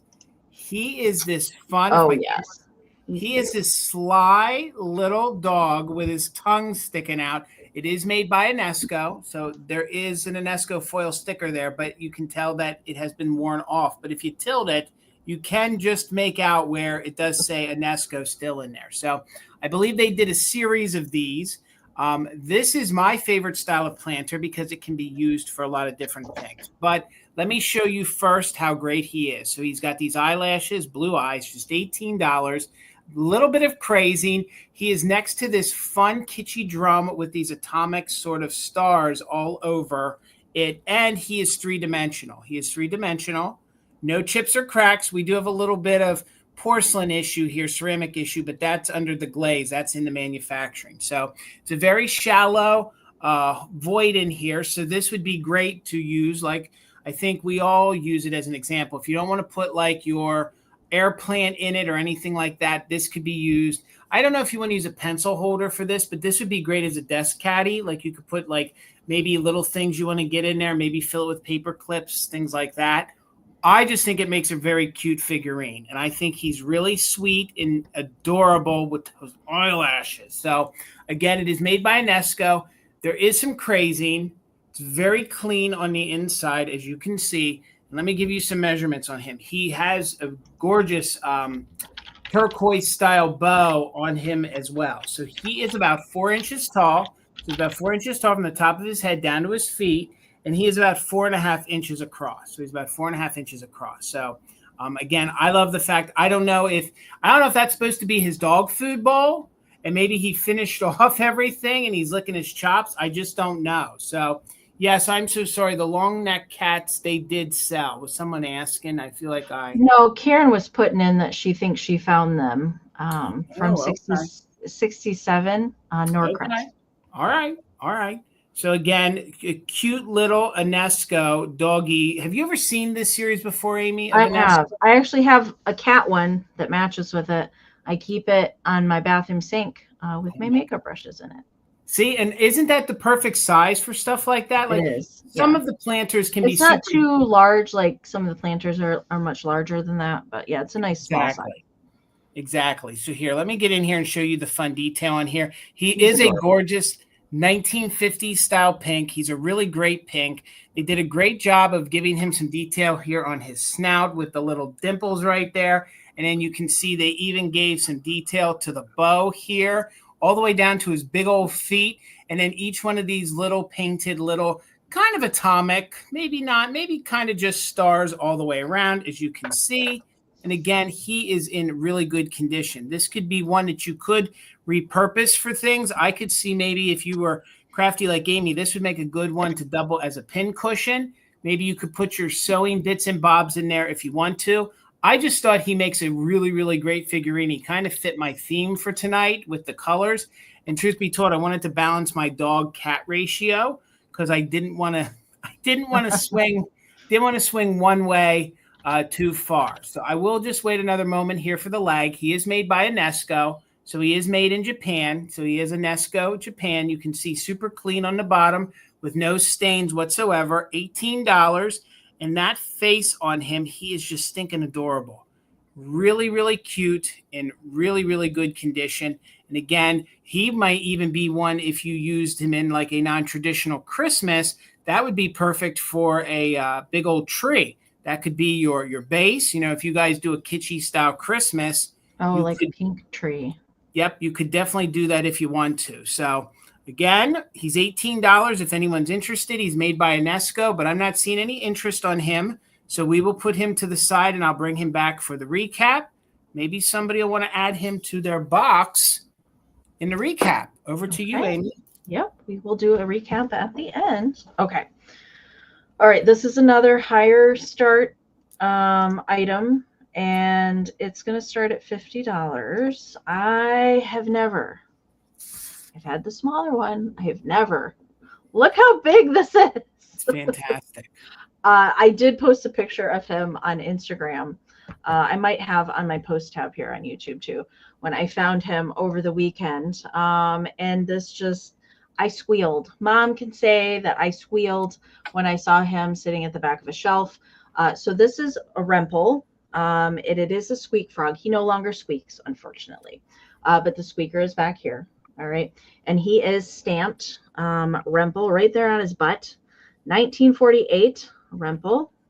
There. He is still soft. All right. I can say that. And so I know he looks like Michigan J Frog. He definitely reminds me of that. And or Mr. Toad's Ride. Yes. All of that things. But his name is Froggy the Gremlin. And I'm not sure, maybe some of you will remember, there was a radio show first, and then that transferred over into a TV show in 1950 that Ed McConnell hosted for Buster Brown Shoes. And that was on for a period of time and until he passed away on NBC, usually on Saturdays. Froggy the Gremlin would appear and tell some jokes. And then after Ed passed away, Andy Devine took it over and made it Andy's Gang. And he continued on that TV show, and he was very popular. And that's why they continued to make him as a character. But he does not stand. And I've talked about this with the Remple toys. Jason has as well, that if they're not stored properly, they do tend to miss shape and the rubber starts to dry out. He is not hard. He is very soft. He just no longer squeaks, but he is very soft still and pliable. It's just this one leg is starting to kind of come inside. So what I'm going to do is I'm going to include a stand with him. And I did have this in my preview. to help aid him in standing up. So you can still display him. When I found him, he was kind of leaning at the back of a shelf, but I thought I would include the stand with him. These command a super high dollar. The small ones do as well, but this guy, he is just amazing. That's why I'm starting him at 50. Gnarly Jones, I see you. Thank you so much. You are a new name to me, so welcome in. So what I can tell you about this foot, it is starting to kind of cave in here. It's not hard. Both of the feet are soft. It's just the rubber is starting to deteriorate, and that happens with these. They were all manufactured in the 40s before they started producing the diamond pottery in the 50s. So they do tend to dry out if not stored correctly and discolor. He is really, really nicely colored, bright and colored. You've seen me bring some of the Remples. Jason's brought them before, that they're just brown, that a lot of the color fades off of him. But the color is still nice and vibrant on him. I just love him. I did want to try, I don't know quite how to do multi-screen share. I have never done that. I should have asked Katie or Catherine. I should have asked somebody else that has done that because I had some video clips that I found on YouTube from Andy's gang that featured him. And he would come out and kind of make jokes with the guests or kind of like tie them up with something that they were supposed to say and laugh about it. So that's why his name is Froggy the Gremlin. So yeah. All right. So Gnarly Jones is in at 50. So we're looking for 51 or more. I am going to count him down. He's going to include the stand so that you can aid him in standing up, since he will not stand on that 1 foot anymore. And he is the 9-inch size. They did make him in a 5-inch size. Definitely more common, since I have never run across the big end before. All right, so let's count him down. We're looking for 51 or more. 20, 19, 18, 17, 16, 15, 14, 13, 12, 11, 10, 9, 8, 7, 6, 5, 4, 3, 2, 1. Bid end. Ribbit, ribbit. Could you imagine how impressive it would be getting one of these large squeaks on Christmas morning as a kid when they were? Yeah. I mean, and the box that he came with was equally as amazing. I did see a Mr. Squawkers at the Collector's Carnival that had his original box, and he was completely hardened. Poor guy. Poor guy. Okay. There's that bid end from Karen. Thank you so much. Gnarly Jones, I saw your just in case, but you did not need it. So you are the winner. Do make sure and email me tonight your information. So I'll need your full shipping address and your name and your email that I can send your PayPal invoice to tomorrow. So congratulations on your first purchase. Thank you so much. This is going to be my highest priced item of the night. I will explain to you why it's starting at the price. I will tell you that with the price, and I'll give it to you in a moment, Amy, but I always want to, there is actually, if you're a reseller, you can make money on this if he sells at my opening price. So, and I was wrong in my description, and I tried to fix it on Instagram. It wouldn't let me fix it. I put it that it was a Knickerbocker. It's not. It's actually Krueger or Krueger. It's Krueger. That's the manufacturer, Krueger. It's Krueger from New York City. So this guy is going to start at $80. He's going to start at $80. This version of the dwarfs and Snow White, these can go up into the hundreds or thousands, depending on how badly somebody wants him. So $80. This guy is from the late 1930s. He is a oilcloth face. So he has an oilcloth face. There's no major condition issues. There is a little bit of, I don't want to call it cracking, but there is a little bit of stress to it. What makes this guy so fantastic is he still has his original felt glasses. A lot of times these felt glasses are missing. A lot of times the belt is missing. All right. So he is plush with an oilcloth face. You can see there is some fading to the body, but I'm here for it. I think it gives him some character. I think it even makes him look more Disney realistic. Now, if he was a Knickerbocker, the font of Doc here would be different and would be a lot larger, okay? A lot of times when you find these online, their caps are missing. He has his hat. Yes, there's a little bit of fading to it, but he does have his original hat. You can see that the wool beard, because it is a wool beard, is all intact. The company, and did this on a couple of them, did use push pins to hold some of the parts in. That's how old school these plushes are. And these were actually very expensive back in the day. So if you're fortunate enough to find one of these, and or like Snow White made by the same company, the Snow Whites can go for crazy amounts of money. So again, he could sell for over $100, but I thought with what I got him at, if we had a Disney collector here, $80 would be a fair price.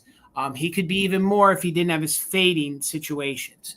No rips or tears. Again, I'll just say what makes him so special is he still has his original felt glasses. A lot of times they're missing. A lot of times there's major condition issues with the face. There are no rips to the face. That is just like a little bit of, I don't want to call it stress. Maybe that's the way it was stored. Maybe something got on top of it. But it kind of looks like it's at a good spot. He looks like he has a little wrinkle here between his brows. The hat is still present. Like I said, no holes, no funky smells. There's just some fading and a little bit of discoloration. They actually weighted, I'll say weighted, the feet, or they actually put like something in there like a platform. So he still stands. So if you actually wanted to put him in a display, he still is going to stand for you. I have seen a couple of these at the doll shows that we go to. I've filmed some of them before, but Jiminy Cricket is out there by Krueger as well, and he commands like $500. Yeah, there's actually these are amazing. I think there was recently on eBay a dock that sold with Snow White, and it went for hundreds. I think it was four to 1,000, somewhere in there. I can't remember. I really did a ton of research on this because I knew that Knickerbocker made a version, because truth be told, I got a Knickerbocker Mickey with him that'll be coming to next Thursday's sale. So I wasn't sure if maybe the previous owner got him at the same time. And when I first got him, I thought he was Knickerbocker. But then when I started really, really researching, I'm almost 100% that's who he is. He would have had a little tag underneath his arm, but that is long since missing. So we're looking for 81 or more. Again, you can see the belt is intact. The belt is felt. It is sewn in. A lot of times the little metal, and that's another indicator. That is the style belt that that company used, Krueger used. So that's intact. Plus he has his glasses. Almost all of the dwarfs, when you find them, are missing their glasses because that is thin felt that could be torn or issues. Even his wool beard is in remarkable condition. So he measures 12 inches tall, and he is from the 1930s. His hands, I love the way they depicted his hands. Like he's just got this big, I got me a big old flesh mitt right there. So it's for mining coal. It is. I head down, ha-ho, ha-ho. It's off to work we go. So Kathy, thank you so much for the bid of 80. We're looking for $81 or more. And again, even with his discoloration, I'm confident in telling you he's probably the highest and best quality one that you could find right now. So $81 or more, just in case for active bidders. 20, 19, 18, 17, 16, 15, 14, 13, 12, 11, 10, 9, 8, 7, 6, 5, 4, 3, 2, 1. Bid end. Sorry. And you can see, look at the hand painting of the mouth. All in very good condition. Even the wool beard is in fantastic condition. It's like different tones of gray and white. They just did a fantastic job with these. I think these are some of the highest quality versions of this I've ever found. Kathy, congratulations. I know he's going to have friends. Thank you so much, and congrats. We'll pack him well. I'm going to Kathy. Yay. Congratulations, Kathy. He's amazing. Okay. I'm going to go away from kitsch for a minute, and we're going to go to antique ephemera for a moment. This was also something I picked up over the weekend. When I picked it up, it was not in a frame. All right. So this is an antique trade card advertising. Hopefully it's coming in clear. I do have a photo of it. I'll pop up there, but I did put it in one of these postcard frames. So it's ready to hang and it's protected in there. So I'm including the frame with it, although I didn't find it with there. I do I did want it to be protected because it's amazing. All right, so it's going to start at $16. I see Dusty's in. Thank you so much. I'm going to pop that photo up there so you can really see the detail of this, because I absolutely love the colors in this, and anything with wings. I love it. So it is an antique trade card advertising, and it is for Taylor's Premium Cologne. The piece itself measures 4 3/4 by 3 1/4. Okay, so it's not quite postcard size. So it does have on the back of the advertising, you can get this out of the frame. You just have to be delicate with it because the paper is fragile. That tells all about the Taylor's Premium Cologne. Advertising is on the back side. But I absolutely love the imagery of this. I had to save it. I knew somebody else would be in love with it as much as I was. So this is just like a standard postcard frame. You could take this out. I have put a little cardstock backer on here because it wasn't quite postcard size. Okay.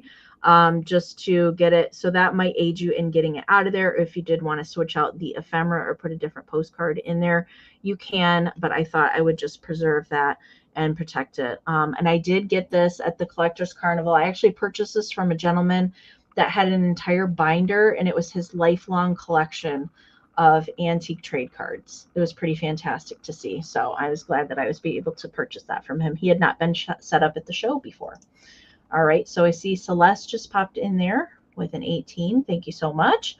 So we are looking for 19 or more on the antique trade card with the awesome little girl, or maybe she's an angel riding on the butterflies. And I love that there's a little bumblebee in there too. I just love everything about that. Okay, let's count it down. We are looking for 19 or more.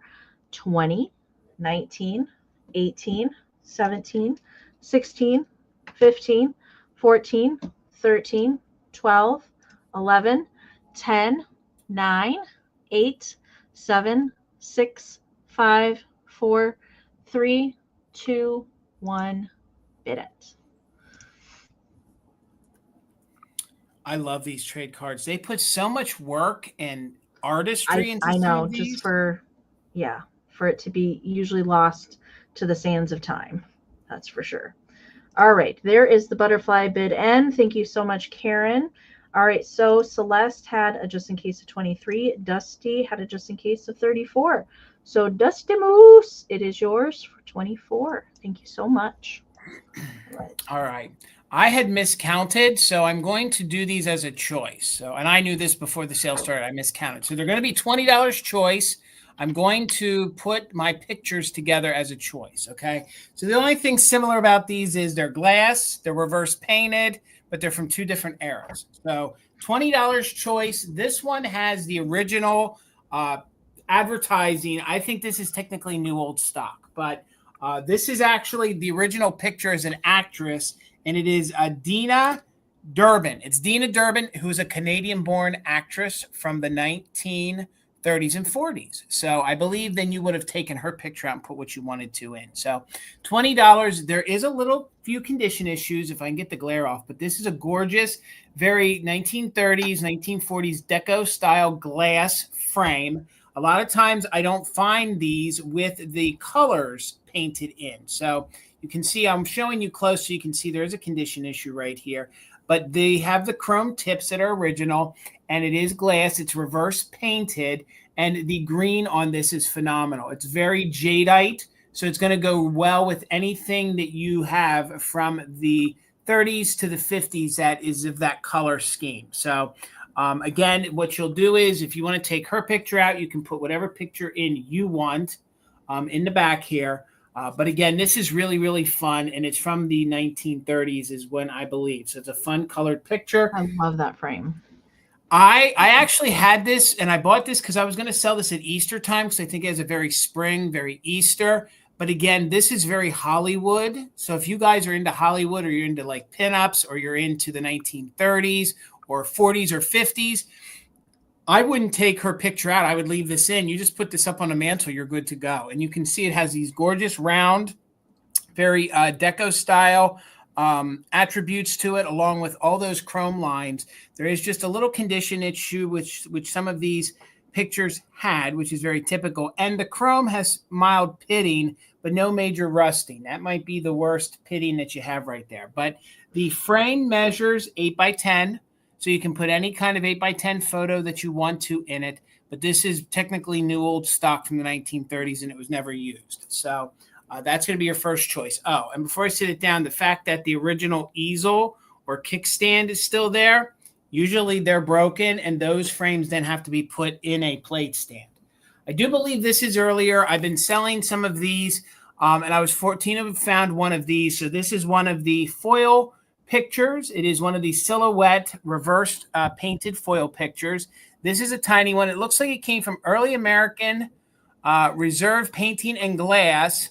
And this is what's on the back. So I don't know if they refurbished the piece. I don't know if they made the piece. I don't know how old it is, but that is on the back. So this is your other choice coming in at $20. If you guys do a gallery wall of these, this is going to be a fun small size that you don't find that often. This small one measures 7x6. And let's get in here close so you guys can see all the great details. You can see the foiling behind there. I don't know what kind of flowers those are. I want to call them pansies, but I don't think they are. And they kind of look like poppies to me, but right, Amy, you're right. They are poppies. You're exactly right. I'm not the best with flowers either. The little one, okay, yep. So everyone says poppies. Those other flowers, they're actually blue and white. I don't know if that's reading on screen, but there's actual blue mixed in. And again, this is a silhouette reverse painted, and then they use foil to kind of give it a three-dimensional kind of feel. So you can even see the same is with the flowers down there. And again, this is a fun, smaller size, yes, of poppies. I don't know why I didn't even think of poppies. I should know that, especially with the connection with military that they sell the poppies. So it is 7x6. This is all glass. So that is glass. It's in this gorgeous older frame, and the frame does have a little bit of wear to it. But when I say older, a lot of these older frames had the flathead nails that you would use to hold them together. So again, really fun. If you have larger ones, you could put this with it. We were fortunate enough to find larger ones here of late, but Tina found the small one. So we thought, folks really enjoyed them. We thought maybe they would want to add the smaller one to their gallery wall. So there's no major condition issues on this. There's not like any paint flaking or fading. So again, I keep moving it. I'm sorry, because I want to get that glare off. Yeah. So there we go. I'll hold it still for a second, and you can hang it also by the string on the back. You don't have to use it by the top part. I feel like that may have been an add-on later, but you can use it with the string that's on the back. And that's apparently the company or where somebody purchased it. Just because that's on the back, I feel like this is a little older than maybe where they purchased it at. Maybe that company went around and found old pieces, reframed them, and fixed them. I don't know. I couldn't find anything. It's from Media, Pennsylvania. So that'd be down around Philadelphia. So $20 choice. This is your reversed foil picture of poppies. I will note that down below. And my personal favorite, I know we have a lot of folks that love the 1930s deco kind of feels. Sandra, are you talking about her? Yes, that's the actress here. Yep, that's the same exact. Yep, that's her right here. And what did she say? She was renamed for show businesses at the age of 21, was most highly paid female. Really? That I did not know. That is awesome information. Yes, that is her right there. I do know that she was very famous. I don't think so much with our generations, but she was really, really well known. And again, that would be really good to go. Like if you had a 1930s style feel to your decor, you could just put her on your mantle and be good to go. And again, I'm not saying it's rare, but usually you don't find these deco style frames with the greens. Usually they did them very black and chrome, and I'd seen them in just black and silver. Yeah. Yep, and gold, never with the green in it. So that's why I thought this might be really desirable. And a lot of times these little clips here are missing too up here on the top. So it'll be $20 choice between her and a whole different era. Just because I miscounted, I didn't want to cheapen one or the other, but I still wanted to bring them since I previewed them. But No one's interested, so let's put them down and keep it moving, and I will bring them back. Okay. All right. Thanks for hanging out, you guys. We are, I think we're over halfway. Yeah, we're over halfway through. Okay. This is my last higher dollar item for my part tonight. And this is only the second one of these that I have ever come across. And actually, Miss Ruthie B owns the other one that I found that she purchased from me on Instagram years ago. But I could not leave this one behind. Now, will I say that she's not in perfect condition? There is a hairline. FYI, right in here, there's a hairline. All right. I don't know if we can get it to come in or not. The little end of it is right there. But there is a hairline right in there. There's no other chips to this piece. Increasingly, the Snappy the Snail pieces, what I have found recently, that if I see any, they're always missing the antenna, or the antenna are broke off, like right at the head. Those ones are still good condition. Like there's no other chipping. There is some crazing, but just that hairline that's right in there. I have purchased things with hairlines before. I'm very delicate as how I pack that to make sure to not put any stress on that. But this is the ashtray. This is the largest piece of Snappy the Snail made by Anesco that they produced. And in the 50s, so this piece does date to the 50s, one of the first lines of anthropomorphic things, kitschy things that Anesco put out. Originally, it would have had a blue Anesco foil sticker there on the bottom. That is no longer there.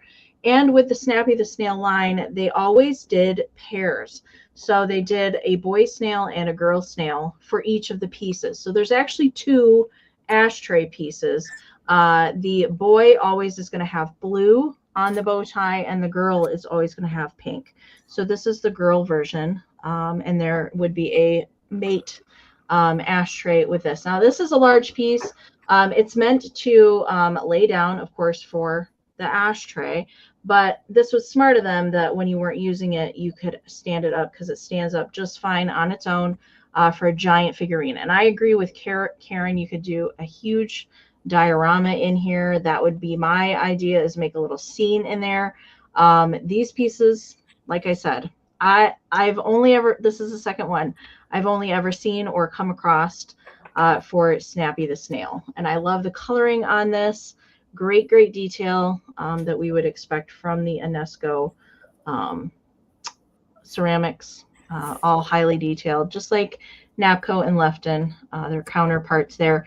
And this one also has a nubbin, a little extra piece of ceramic there on the top of the shell, another little nubbin of ceramic. But that hairline is right in there. And I couldn't leave it behind. I just can't. I love Snappy the Snail. I have one piece of Snappy the Snail. I have the little creamer up there on my shelf. Like I said yesterday, if I had more shelf space, I probably would collect more of these things. Snappy is one of my absolute favorites. Sandra, I see you. Thank you so very much. Measurement for this, it does measure 6.5 inches wide by 8 inches tall to the top of the little snail antenna. All right, so it's a large piece. All right, so I'm going to count Snappy down. We're looking for 46 or more, and I will be very gentle with packing this, Sandra, so no worries. And I'll make sure that he's safe and sound with his little snail brothers that are coming along with him. All right, if nobody else comes in there, Sandra will get Snappy, but we're looking for 46 or more. 20, 19, 18, 17, 16, 15, 14, 13, 12, 11, 10, 9, 8, 7, 6, 5, 4, 3, 2, 1, bid it. I think I've only had these shakers one time. I just don't find this around here. I'd love to. It'd be hard to sell. It'd be really hard to sell. I wasn't going to be sad if he didn't find a home, because I would probably find somewhere to put him with my creamer. All right, bid end is in there. Sandra D, congratulations. Snail is yours. Thank you, Sandra. All right, Amy, $30. And I'm going to say that this is new old stock, and I'll explain it to you in a minute why. So $30, and you get the whole entire thing. And I know we have a lot of folks in our community that love cheese. So that's kind of a reason why I took the chance to bring this to live. So this is actually made by Napco. It is ceramic. It is a little cheese holder, so you can put your cheese in here. It has the original Napco sticker there on the inside. Often when I find these, exactly, Dusty, when I find these, usually they've had extensive damage, but there's actually no damage here. And he is just angry. He's got his little arms crossed. He's a fun little sassy little mouse because he doesn't want you to get or to eat his cheese. So he is highly glazed. He's about 2 inches tall, about 1.5 inches or 2 inches tall. The cheese itself, the cover, is a matte finish. Again, no damage, and it has the original Napco sticker here on the inside. So for your $30, you're getting that. It has its original base that is marked Japan. So the wood is in remarkable condition, as you can see. So right there, you get the original wooden base. So that's how that sits. And then you use the little mouse. You sit the little mouse friend on top of the little cheese holder. And I have the original, Amy. Look at the little cheese knife. Oh, my goodness. Look at that. The cheese knife. You get the original cheese knife. It is the stainless cheese knife. The tip, of course, is metal, and then that is ceramic. And then I don't know if you guys saw when I showed it to you. There's a little slot here in the back, and then that's where you can store the little – look, it's like Munster cheese almost. It's like with the darker crust on the cheese, so it's like Munster cheese. So you can go ahead and you can sit that there in the back, all right? So – it measures about 5.5 inches tall. I know, the knife with it too. So 5.5 inches tall. You're also going to get, which I think this is fun too, you're getting the original box. So it's actually called the Royal Cheese Set. You're getting the original box with all of the original inserts that hold it together. I feel like I was probably one of the first ones to take it out of the box. So you get the original box to it just for $30, Napco, 1950s. And again, that'll give you a better idea. My camera's not showing a great detail. And you can kind of see he's got his arms crossed. So he's an angry little mouse. If you guys collect the Holt Howard mice, or if you guys like tall cats, it might be fun to have the tall cats and to have the covered little royal cheese set as well. So the box is in really good condition. You can see where it's marked. It says one set made in Japan. It's got poodles on it. That's what I think is amazing. So can you guys see that it has the poodles on there? Oh my gosh. Best wishes. So it's a twofer. So if you that guys box is amazing. You guys are into the poodles, you're getting the original box. So I don't know why or what Napco was doing. And that's the older Napco label too. But they used this fun poodle get well box, and hopefully there. Let me hold it still so you guys can see. There's a bunch of tons of poodles. So maybe you want the box to repurpose it, and maybe use these panels on something else you could. So you get the nice large box with the fun graphic on it. Thank you, Dusty. I see you're 30. Ashley, I see you're 30. Again, there's no chips or cracks to this piece whatsoever. Let me get in here. I feel like the lights aren't doing him justice. He's a cool, sassy little mouse. Usually when you find these, the mouse has been damaged. The way Napco made this it was a separate figurine, and then they attached it to the top here. So he is just attached there to the top. That's the little slot that you put the cheese knife in. And again, how great would it be if you guys had a charcuterie board or you had a party night? You could actually use this. And with this being the mat the way it is, I don't think it's really going to hurt it. Sometimes the heavily glazed stuff, I feel like it can get stained a little easier. This mat, you can clean that with a magic eraser. So if you want to use it, you can. And you get the original base to it. And you can turn the base a couple ways. If you want it to be a platform, then it's not going to sit as tight on it. But if you want to flip it, you can put it on like that. Now, it does slide around. But if you wanted to just use it like that for the cheese, although I do believe it's going to sit firmer with that lip on there, okay? So Ashley is in at 32. Thank you so much. Again, it's a kitschy piece that I usually find pieces of. I never find the whole thing. So you get the whole entire thing from the 1950s with the original box. That box is everything. The box has poodles on it, and the poodles I don't know what poodles has to do with cheese, but I'm here for it. I don't know. I'm here for it. Was the 50s, man. That's why I love this kitschy kind of stuff. I'm sure that's why Amy does too. So let's do a countdown. We're looking for we're in at 32. We're looking for 33 or more, just in case for active bidders. 20, 19, 18, 17, 16, 15, 14, 13, 12, 11, 10, 9, 8, 7, 6, 5, 4, 3, 2, 1. Bid end.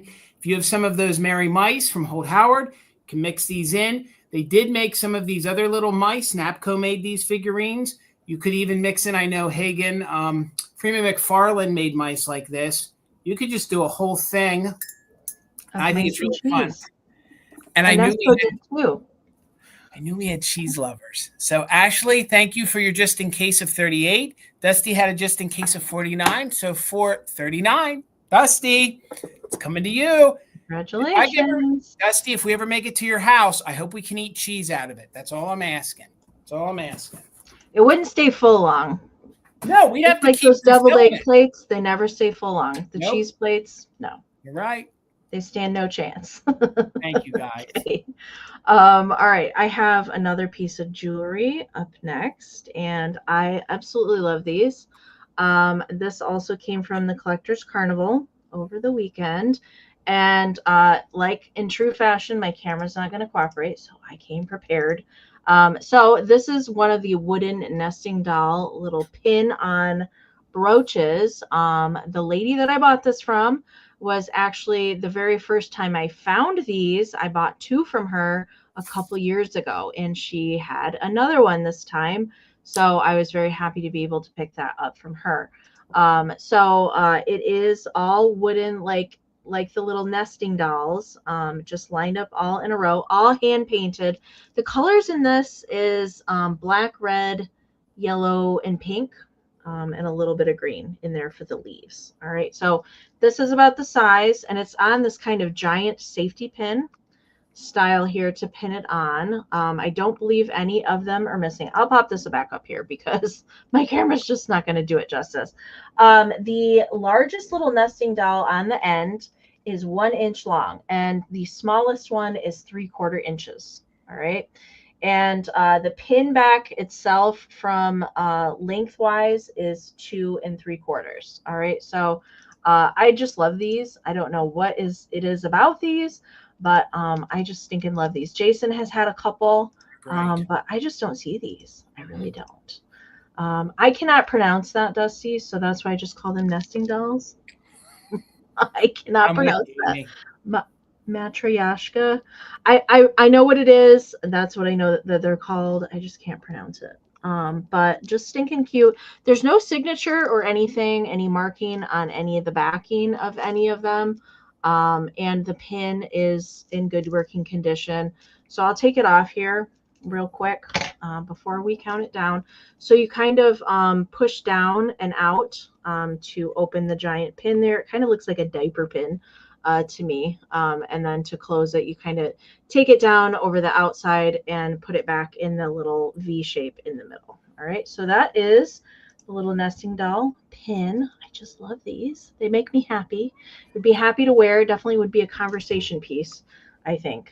So Ashley, I see it 25, so we're looking for 26 or more. Hello, sir. Hello.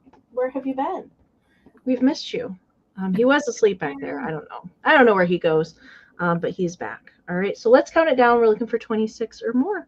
20, 19, 18, 17, 16, 15, 14, 13, 12, 11, 10, 9, 8, 7, 6, 5, 4, 3, 2, 1. Bid end. What are you doing? He always keeps me on my toes because I never know what he's going to do. I hear you. He's naughty. All right. There's that bid end from Karen. Thank you so much. All right. So, Ashley, I did see your just in case, but you didn't need it. So, Ashley, it's coming to you for 25. Thank you so much. $28, Amy, and I did some extensive research on this, and I'll give you my best opinion. Maybe Amy then can give me her opinion. This is the baby, and this is made by Napco, by Napco Wear. They did a series that they called Calendar Cuties, okay? I've sold them before. Usually they are marked Calendar Cuties on the bottom. This one is not. It says Napco Wear, and it is the older Napco stamp, which is a national, potteries company on the bottom. So she's the same sculpt. She's the same color as the May is in the series. I believe she is part of the earlier series where they didn't stamp it because there's two different ones. So first of all, as we get into it, maybe you guys don't care if she is or she isn't, but she's a gorgeous, fun, cute little baby. The ones that I saw online that some were and some weren't marked on the bottom, they either had the flowers like mine, or there was like a little box of candy at their feet, and there was another bluebird inside. That one I saw two versions of. One had the same bottom as mine. Now, it had the candy box with the bluebird, and it was marked the same as mine, but then the other one was actually marked Calendar Cuties. I've sold some of these before. This is a harder line to collect. I'm going to tell you that it possibly could be one of the variations of it. If not, you could put her with that series and she's going to match. So she is the exact little baby that they used in that series. So, Amy, you have the Napco book, don't you? That's what I was going to grab. Again, I've only ever found one of these, and it was the boy, and it was March. Right. And I can't recall what mine was stamped on the bottom, but I didn't know that there was different variations for the bottom. I had the girl baby that was St. Patrick's Day. So that would have been April. So that would have been, it would have been March. That would have been the March one. So if she isn't, she's just a Napco baby, but she's stinking cute. She has this bouquet of pastel flowers. She has a fun little bluebird. There are no chips or cracks. Some people even call these little cherubs. You can see her cute little adorable face here if my camera wants to cooperate and focus. No chips or cracks. She's just adorable. If you guys love bluebirds, hello, Nikki. How are you? If you adore bluebirds and you adore little babies, this is going to be a great figurine for you. And again, she's Napco, and I do believe she's 1950s Napco. She's in very good condition. These are hard to find. Even if she's not part of the Calendar Cutie series, to find these little babies are very difficult. I personally want the August one of the beach one. So which one is okay? So it does show her with the flowers, right? Yep. And it does have, there's, that was the wrong page. There's some of them over here. Yes. So yeah, that was the March one that I found. But yeah, you see, even that one's a different variation, that bottom there. It says hand painted. And then this one says the Calendar Cuties on the bottom. So that's 3 different variations that we're seeing. So I know. That's interesting. Yeah. She's up in the corner, and she does have the little basket of flowers with the bluebird. She's right here. So that's why I want to tell you guys, if you are trying to collect these series, you probably want them that they're stamped on the bottom, Calendar Cuties. She would be accepted as a Calendar Cutie because some of the folks have sold her as such. I think she's the same exact size as the one I sold. So nonetheless, she's a super cute baby. She is harder to find at $28. They're selling for 3 times that on the internet because they're just a series you don't find that often. So if you guys love cute little babies in here, I don't know if the colors of the flowers are coming in well. There's actually 3 different colors here. We have a buttery yellow, we have a pink, and we have like a turquoise blue. Plus we have her little bluebird that has no damage whatsoever. So cute.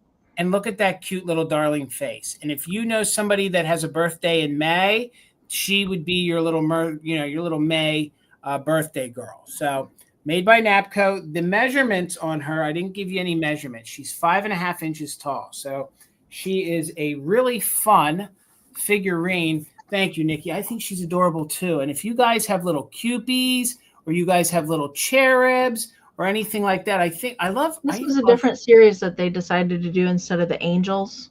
Yes. Which I like. Yes. So, and I do know some folks kind of call her the cherub. Again, look at those eyes. There's no condition issues. Even the cold paint on her mouth is fully intact. She's probably even better than the one I sold. And then you can see she has the same exact 3 different flowers there on the bottom, the little yellow, the pink, and the blue. Again, she is just stinking adorable. I know. I can't believe that the bird's still there either, Ashley. You would think that would be one of the first things that would be knocked off. So if you guys collect bluebirds and babies or kitsch, I think this is, you know, sometimes the baby stuff can be too babyish. This was actually, I believe, marketed for folks that like to collect baby style things. So there's nothing wrong with that. But sometimes folks see the baby planters and I think they dismiss them. But again, it's a super cute piece of kitsch made by Napco. She's in really great condition. I'm sorry, I'm holding it. I'm belaboring it here because I want that to focus so you guys can see how cute she is. There we go. My camera. Just an adorable piece. And she has her little bouquet of flowers in her hand. And actually, the flower is in a cornucopia. So I didn't know if you guys can tell. She has this little cornucopia of flowers there in her hand. She's just super cute. And again, she is made by Napco ware on the bottom. So, Amy, did we decide that she is part of the series or she's not? Yeah, she is. Yeah, she is. She is part of the series. Her bottom is a different variation than the 2 that are in the book. But yeah, okay. she was in there. Okay. All right. So we'll put her to the side and we'll bring her back for the recap. Okay. I liked her little ruffled bloomers too. She's adorable.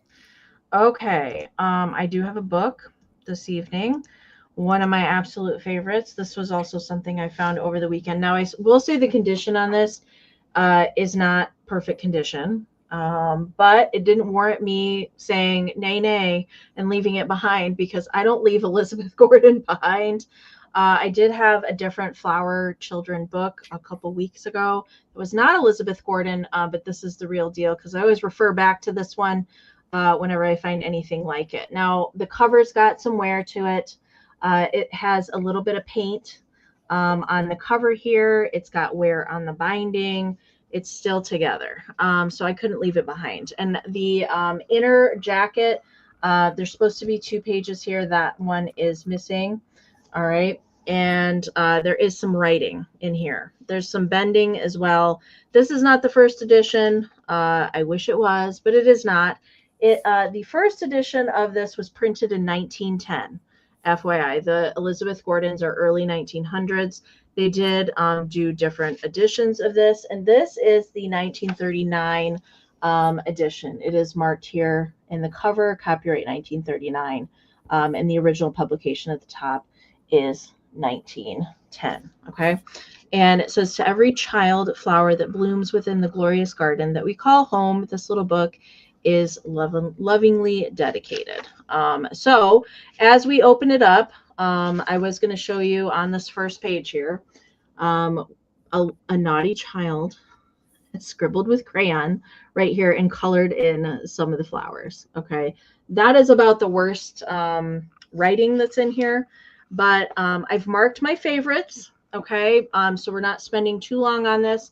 And of course, this one, because it's not in perfect shape, if you want to take these out of here, I have had pages of this before. Frame these up. They make great artwork. So I thought I'd start with this one. It's Eager Little Daffodil, because everybody has experienced this. Came too soon and got a chill. Jack Frost pinched her ear and said, silly child, go back to bed. That happened here in Michigan. It got warm and all the daffodils started springing up, and then we got a hard frost again. So I thought I would start with that one because that one is kind of funny. Now there's some wear to some of the pages in here. There's some bending, but I can't. And MJ appreciates the older books, so I appreciate that as well. So now we have the Pussy Willows. Oh, look at the cats. I love that. The Pussy Willows. Pussy Willow said, meow. Wish someone would tell me how other kittens get around and roll and frolic on the ground. Of course, I had to show the cat one. I love Pussy Willows anyway. They are starting to bloom here. So I'll just show you a couple of my other favorites real quick. We've got the Pansies and the Johnny Jump Ups. Great illustrations for the early 1900s. It just looks like it was way before its time. And this one I'm showing for Karen. We've got little golden-hearted Daisy told the sun that she felt lazy, said the earth was quite too wet, so she thought she would not open yet. Little Daisy, it's Karen. I had to show that one. There's a couple more I'll show real quick. And we've got Honeysuckle and Wild Rose. I just love these. I don't know her illustration style. She did bird children, bug children. She did some other ones as well. We've got Snapdragon. Look at Iris. It's good. I love that one. She's great. All right, Robin and Dusty, I see you as well. Thank you so much. Here's a couple more. I thought since I had Neil the Frog, there's Milkweed, but I thought I'd show the Water Lily.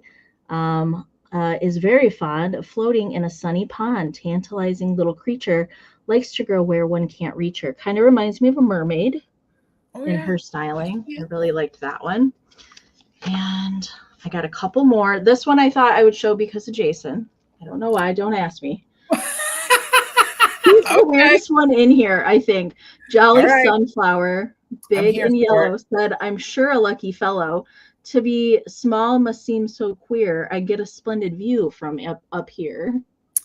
I get that. I'm here for it. It's the weirdest one in here, I think. I'm here for it. And then we're going to end with my favorite poinsettia here. In a sweet velvet dress of red on Christmas Eve, Poinsettia said, I'll hang my stocking up because this is the night for Santa Claus. So that's the last one. Holly is in there as well. So here's the back of the book, which is equally as awesome. So this is the other page from the front that is missing. So we've got some other amazing fairies and anthropomorphic flowers. I love this one here where the butterfly boy is kissing the flower. Love that. All right, so there is the back. All right, let's count it down. Again, this is the 1939 edition. 20, 19, 18, 17, 16, 15, 14, 13, 12, 11, 10, 9, 8, 7, 6, 5, 4, 3, 2, 1. Bid out.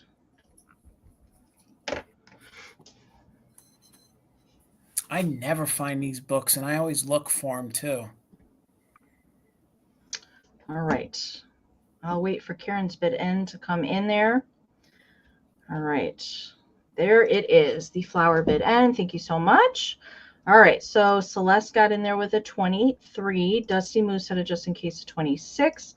MJ had a just in case of 41, but Miss Robin Watson had a just in case of 45. So Robin, it is yours for 42. Congratulations. I know you got some of my framed pages from this last year, so congratulations. Thank you so much. All right, Amy, $10 choice, and these are some of my most favorite kitschy mugs. These were geared to be children's mugs. They're starting at $10 choice because they do have some condition issues, okay? I'm not going to say these are rare, but I don't find them that often. Oh, they are. With the art. Okay, they are. They're harder to find, and they do have a few little chips on the inside, okay? More often I do find the bunny rabbit, but to find some of these other animals, and I think this is the right kind of kitsch where, yes, it was geared toward children, but I think this looks really kitschy. You could use these as vases. I love those cups. You could use them for all sorts of different things. So I thought for $10, I hope we have some folks that love kitsch here with us. Let me show you what we're dealing with condition-wise. So they both are made in Japan. They are both about 4 1/4 inches tall. There's no damage where you see them. Okay, there might be a little rub here on the bow of the little mouse, and the little mouse here has this big, huge bow, and it is a baby blue background with a serrated bottom. So 4 1/4 inches tall. There is a little chip right here on the back rim, right there. There is a little bit of roughness around the rest of the top, and there is a little bit of staining on the inside, okay? But from the outside, these display beautifully. If you're fortunate enough to find some of the other animals, you'll have a really, really nice collection. This little black mark is under the glaze. That was in manufacturing. So we have the cute little mouse right there. So that'll be your first choice. And then we have the elephant. So the elephant is, like I said, they all have little chippies, but the chips onto this one here are in the inside. So there you can see the 2 chips right here. They are on the inside. He still displays beautifully. there might be one or two little teeny tiny pencil tip here on the bow. There on the bow, and if you really nitpick it all the way around, but there's nothing major. And if I recall, you could find these animals in the backgrounds were different colors as well. So you could really get crazy with these if you're fortunate enough to find them, where you get the elephant with the yellow, blue, pink background. I even think they did a green background. I think those were the 3 different colors. So this one, there you can see the bottom.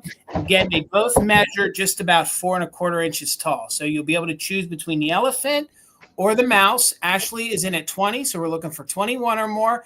Let's go ahead and do a countdown.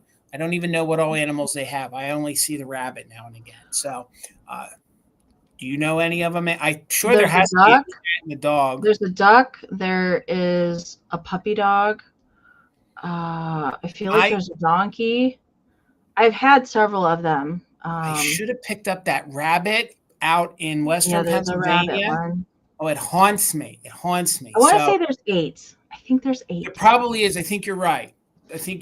And I love the mouse, and these are 2 of my favorite ones in the series. So 21 or more. Let's do a countdown just in case for active bidders. 20, 19, 18, 17, 16, 15, 14, 13, 12, 11, 10, 9, 8, 7, 6, 5, 4, 3, 2, 1. Bid end. Oh, plus he's trunk up. So that's good luck. So he'll bring you good luck. He's got blue eyes. This guy has blue eyes as well. And I do believe, like I said, they did different color backgrounds because I think I've seen him in yellow. I don't know. So there's just a whole different, they're just fun. There's our bid end. Thank you so much. So Ashley, you have the top bid at 20. Let me know if you want mouse or elephant. And of course, you've top bid. You can take both if you want them both. But just let me know if you want to claim the mouse or the elephant. And if you claim them both, you're 2 started on your collection. Thank you so much, Ashley. They're yours. Congratulations. Thank you so much. That makes the choice easy. I love them. Yeah, those are stinking cute. I love those. Okay. This is fun. I don't know if I have ephemera people here tonight, but I loved this. And I love anything vintage Hallmark paper. So this is the envelope. And being that it's May 1st, these are little May baskets. And so I have the original little envelope that it would have come in. Look at these little kiddos having a party on May 1st. So it shows what is in the envelope. And I do have them all. They're all complete and unassembled, not punched out. So these are little punch out baskets. And you could even send this in the mail once upon a time if you wanted to. It said postage sealed 9 cents, unsealed 3 cents. Do not bend. Anyway. All right. So let's look at the inside. These are spectacular. I love stuff like this. So this is the first one, and it gives you directions on how to punch out all the pieces and how to assemble all the little paper baskets. I mean, hey, these could be nut cups, if you will. I was just saying that, Amy. I think they are nut cups. This one might be my favorite out of the bunch, with the beautiful blue butterfly and all of the spring flowers. So that is the first one. So there's 5 total that came in the set. Okay, so that's number 1. The second one here looks like daisies to me, in yellow and white. I really like this one as well. I just think these would be fun to sit around. I mean, you could gift these if you really wanted to, because all of them are here and unpunched. This is the third one. Looks like forget-me-nots for this one. Really pretty, just highly detailed. All the little, and I like that they even have the little frilly bottoms. I would display like little animals coming out, little flowers, millinery. I think would look cute in this one. And they're all like kind of a different style, how they put together, and how they end up looking. This one looks like it has little roses on it and little pink flowers. Hello, Deborah. Good to see you tonight. Oh, I have it wrong. All right, it goes this way. And then that would kind of twist up at the bottom to fold together. That's number 4. And then the last one, looks like apple blossoms, perhaps. I really like how that one goes together as well. So all 5 of them are there, ready to punch out and put together if you so choose, if you want to get crafty. I think these are really fun. New old stock. I mean, the envelope does have a little bit of wear to it. The envelope measures 10.5 by 8.5. There's no measurement on here how big the baskets end up being, but I suspect once punched out and put together, they'd probably be around 5 or 6 inches tall with a handle. That is what I'm thinking, but it does not say a measurement for those on there. Okay. So yes, Minx, I think they could be in the nut cup category. Boy, that's hard to say. Cup. Okay. If it looks like a nut cup, feels like a nut cup, it's a nut cup. All right. So perfect for your nut cup collection. All right. Let's count these down. All 5 are in here. So we're looking for 19 or more.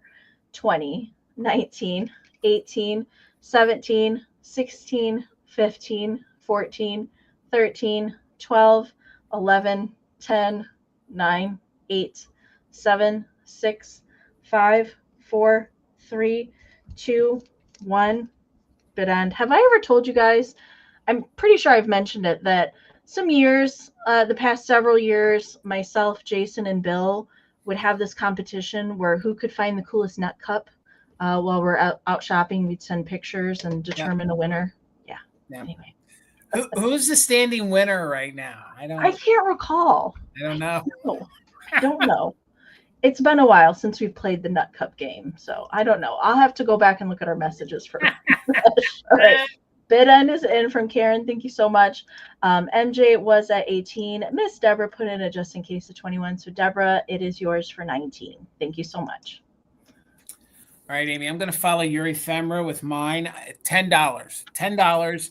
And I had 2 of these in a previous sale. I got this one at the same time, but I kept it till we got to May. So this is a magazine from 1934. It is the American House.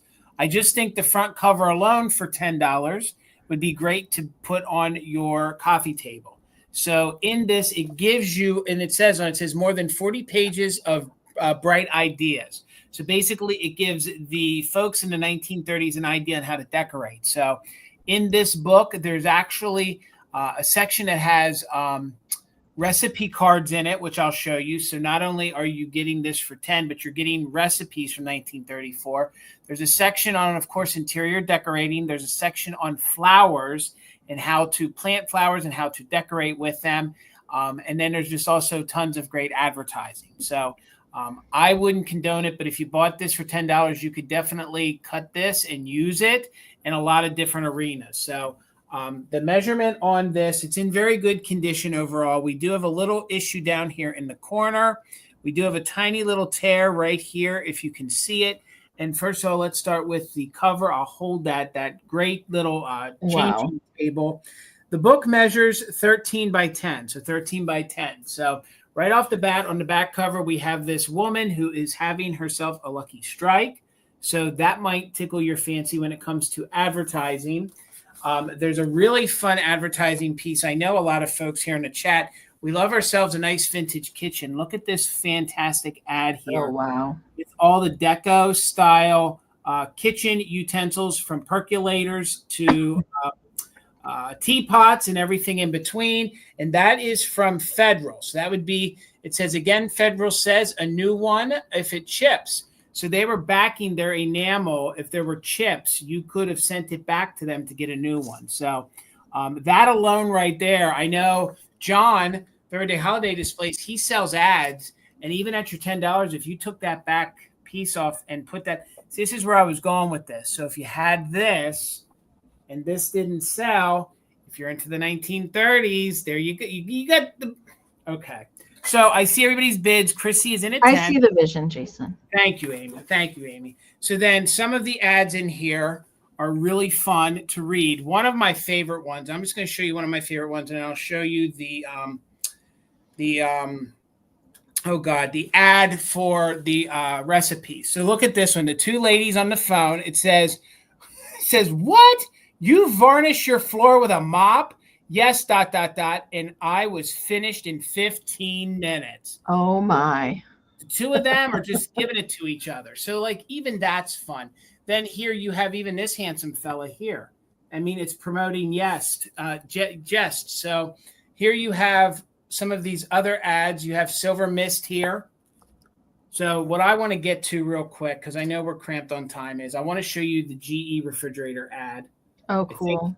I think that ad is pretty fantastic. I also want to show you here on the inside here where the recipes are. So it's all about different hot muffins and hot breads. I'm here for hot muffins. Me too. You could cut that out and learn how to make your crumb muffins. What is that? Your Maryland beaten biscuit. That sounds a little perverse if you ask me. And then they have all these fun pictures on different ways to make your greens. So then it also teaches you that it's springtime, how to make your different greens. And there's different recipes for your vegetables here on the back on how to make broccoli, so on and so forth. Chop broccoli.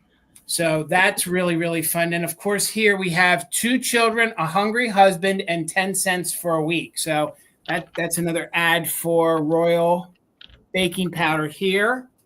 So again, I told you there were recipes. And then I want to show you here in the front really, really quick. There was another fun.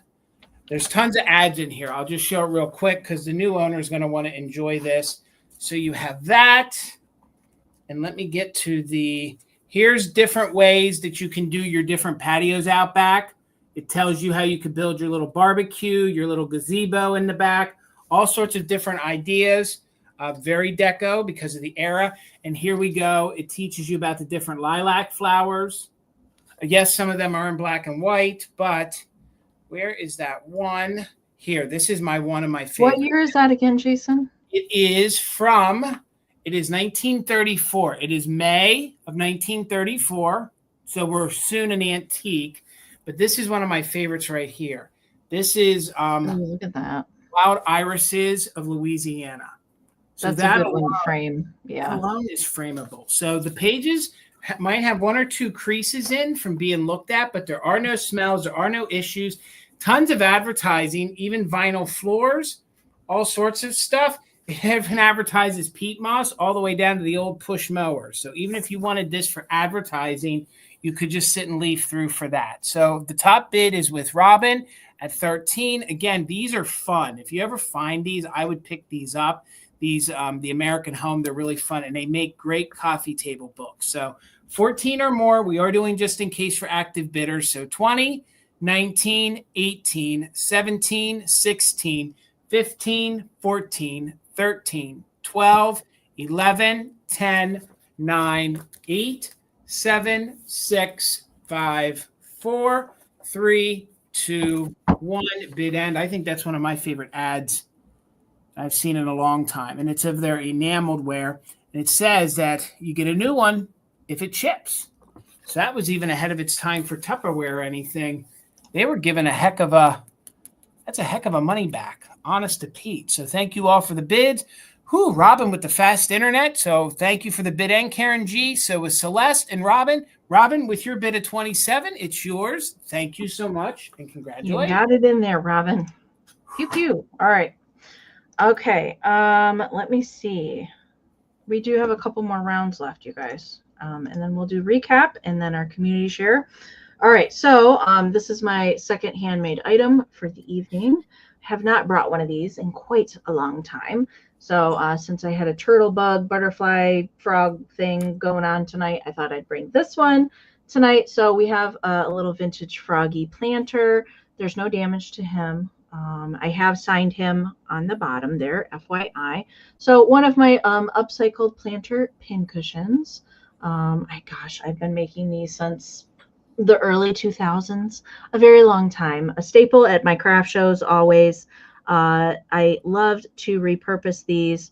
So in the center there is some vintage fabric. I do try my best to always use vintage fabric in these with some bright colors, different floral patterns. So the color in this is kind of a light purple, turquoise blue, and a couple different shades of green with some white in there. All right, let me get caught up on the chat. Thank you all so much. Okay, and you're going to get all the pins that are in the turtle as well.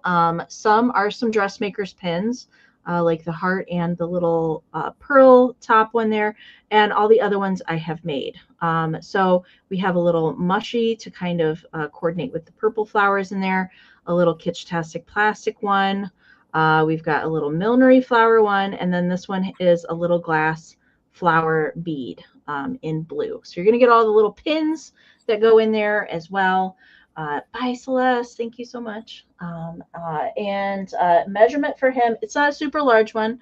So for smaller spaces for this one, it does measure 4.5 inches long and about 4 inches. And I did kind of measure to the top of the little pin cushion there.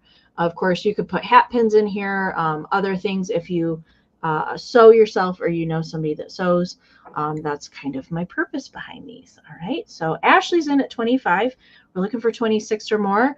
I'm going to count it down so we can keep it moving since we have a couple more rounds. All right, 20, 19, 18, 17, 16, 15, 14, 13, 12, 11, 10, 9, 8, 7, 6, 5, 4, 3, 2, 1, bid end.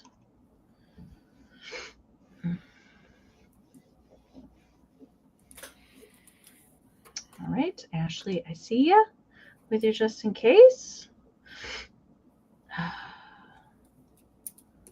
How's the pollen out there, Amy? Is it bad? Yeah, I was just going to say my allergies are just crazy bananas. Springtime's not the fun time for me. All right, bid end is in. Ashley, you did not need your just in case. It is coming to you for 25. Thank you so much. All right, Amy, $15, and I have penny dolls, but I'm selling them together because I feel like it looks like a brother and a sister, okay? So they are both from different eras.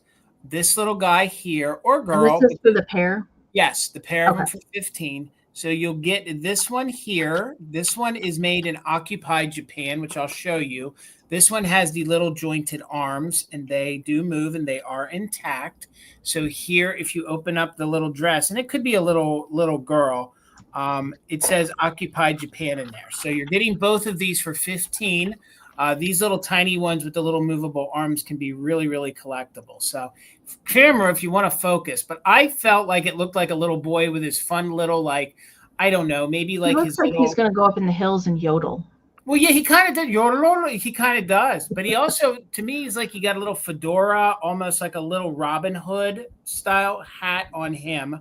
So this little guy is 3 inches tall. So I felt like he was up to no good. So he needed an older sister to keep an eye on him. And she is actually stamped just Japan. I don't know if my camera is going to cooperate and focus, but she is marked Japan there on the back. She has a little bouquet of flowers, and of course, the pink does fluoresce under black light. So, so you will get some fluorescing, and those are little flowers there in her arm. So no chips or cracks. I've never seen theirs where it was marked Japan. So you're not going to see it on the back. It's on the bottom. So you can see it is marked Japan there on the bottom, Jason. Slow down. I'm going too fast. She's 3.5 inches tall. So she's 3.5 inches tall. You can see that there is minimal paint wear to her. Come on, camera, stay focused. But I just thought the two of those together looked really cute. And I have to be honest with you, I don't notice a lot of these penny dolls that they do this, but this little guy's a little bud. So he has a little crack. I don't know. He's got this fun little, and you can tell the fabric. You can tell the fabric on them is old. And he's coming in, like I said, he or she's 3 inches, and this one is 3.5. So I kind of thought you put the two together. He's kind of thinking about how he could get into trouble, and she's got to be, mom put her in charge. So, Robin, thank you. I see you're 16. Not much more I can say, except they're in very good condition. You know, sometimes these do have a little bit of paint wear. Yeah, Joe, he's definitely got some side eye going. He's definitely trying to think of something that he can do to get big sister in trouble. So, 17 or more. Oh, and they will stand on their own. Some of these penny dolls have a tendency to have wobbly feet. In my reel, you'll see they do both stand on their own. So if you did want to display them as brother and sister, you could, or use them separately. So I see you, Sandra, at 18. Thank you so much. 19 or more, just in case for active bidders. 20, 19, 18, 17, 16, 15, 14, 13, 12, 11, 10, 9, 8, 7, 6, 5, 4, 3, 2, 1. Bid end. She's like, you be good now. Oh, I'm up to no good. You be good now. I thought they looked really, really cute together. So, and one is occupied, one is Japan. They're from different, eras, but I still think they're both really, really neat. So thank you all for the bids. I see your Melanie's just in case of 25. There's Karen's bid end. Thank you so much, Karen, for being the bid ender. So Robin, you're getting the 2 of them for $26. Thank you all so much for the bids and congratulations. Yee-hoo. Exactly. Ricola. Yeah, I don't know any yodels. I'm fresh out of yodels. Yeah. Okay.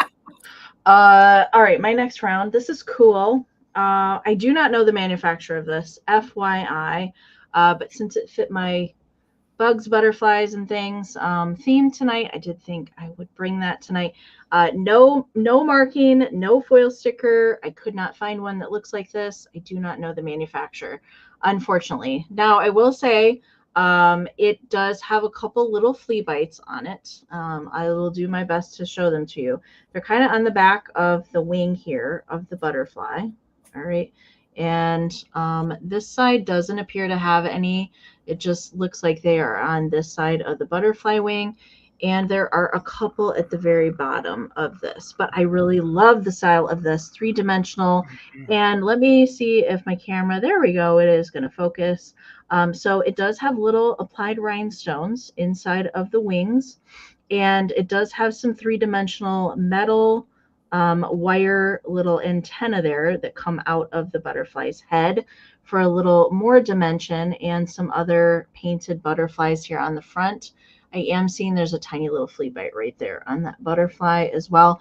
I also really like the colors in this. I was trying to see if I had anything that was going to show the colors a little bit better. We'll hold up one of those punch out baskets. So it's got like turquoise in there. Turquoise, kind of blue in the center, greens, oranges, and a little bit of brown, and then black kind of spots, accents for the butterflies there. Okay, let me get caught up on the chat. I see Ashley and Melanie and Robin, and Ashley's back in at 20. So we're looking for 21 or more. I just really liked it. It's definitely reading mid-century to me, although based on the top of how that is shaped up there, gives me mid-century vibes. But I could not find a maker. It's just plain on the back side. Okay, there is some crazing in the white glaze that I am seeing as well. No cold paint though. All the color is fired on all the butterflies. All right, so Robin's in at 21. Measurement real quick is 8 inches tall and about 3 inches wide at the wingspan of the biggest butterfly. Okay, Melanie's in at 22. We are looking for 23 or more. I am going to count it down. 20, 19, 18, 17, 16, 15, 14, 13, 12, 11, 10, 9, 8, 7, 6, 5, 4, 3, 2, 1. Bid end. I love this butterfly. There's no name or anything. I couldn't find one on the Googler. I couldn't find one. Couldn't find on the one on the internet. So I don't know. Shall remain a vintage mystery. All right. There are the just in cases there at the end. So looks like Ashley had a just in case of 31, but Miss Robin had a just in case of 43. So Robin, congratulations. It is yours for 32. Thank you so much. All right, Amy, $15, and you're going to get the whole lot. So these are from the 1960s. These are Disney. No, that's going to be stuck in my brain the rest of the night. What? It's a little whistle. Oh, yes. These are in very good condition. There's no scratches to the records. I do believe that these are playable. The, quote, copyright on them is different from what's stamped on them. Usually, in my knowledge of 45 sleeves, sometimes the record stores would actually stamp when they came in, or if they were used in a school or in a library, they'd be stamped. But the stamps on there are faint enough that I still think they display beautifully. There might be a little discoloration to the back of the one, but other than that, you're going to get all three of these fun Disney 45s. The sleeves measure 7 by 7. So the first one is from 1961. So we're in at 15 with Chrissy. We're looking for 16 or more. Give a little whistle. The colors on this, the graphics, of course, Pinocchio and Jiminy Cricket. I think these are definitely frameable. So, and then on the back here, you can see all the other Disney ones that were offered. So here I will show you that each 45 is in very good condition, and it is the proper one for it. That's even fun to display if you want to display the record with I love the Disneyland in the center. Cool. I do too. So, and of course, those sleeves, there's no splitting, there's no bending. A lot of times these get completely, you know, even when we sell the holiday ones, they get all cut up. These feel like they feel crisp and brand new.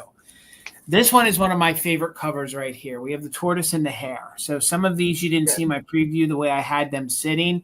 So, and again, this is a Disney graphic that you don't see that often. So if you wanted to frame these and put these with your things, you could. So, of course, you know, this is the Disney tortoise and the hare. This one also down here on the bottom says it's from 1961. But they did then, you know, of course, print them over and over again. And then you can faintly see where it says March 8th of 1968. So then it has the right record that goes with it in there. So again, they measure 7 by 7. You're getting all three of them. And then if you guys are Disney lovers, I think you've heard of Winnie the Pooh before. And again, this is a really great graphic. Fun to frame. That one they did stamp right there. Maybe if you had an ink eraser, you could get that off. But I think that just gives the piece character.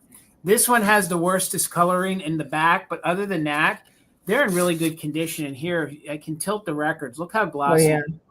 And I'm holding them in properly. You're not supposed to touch them like that. But there's no warping and there's no bending. So there's no reason why they're not going to play. So 16 or more, you're going to get the Winnie the Pooh. And I don't want to damage these. You're also going to get the tortoise and the hare.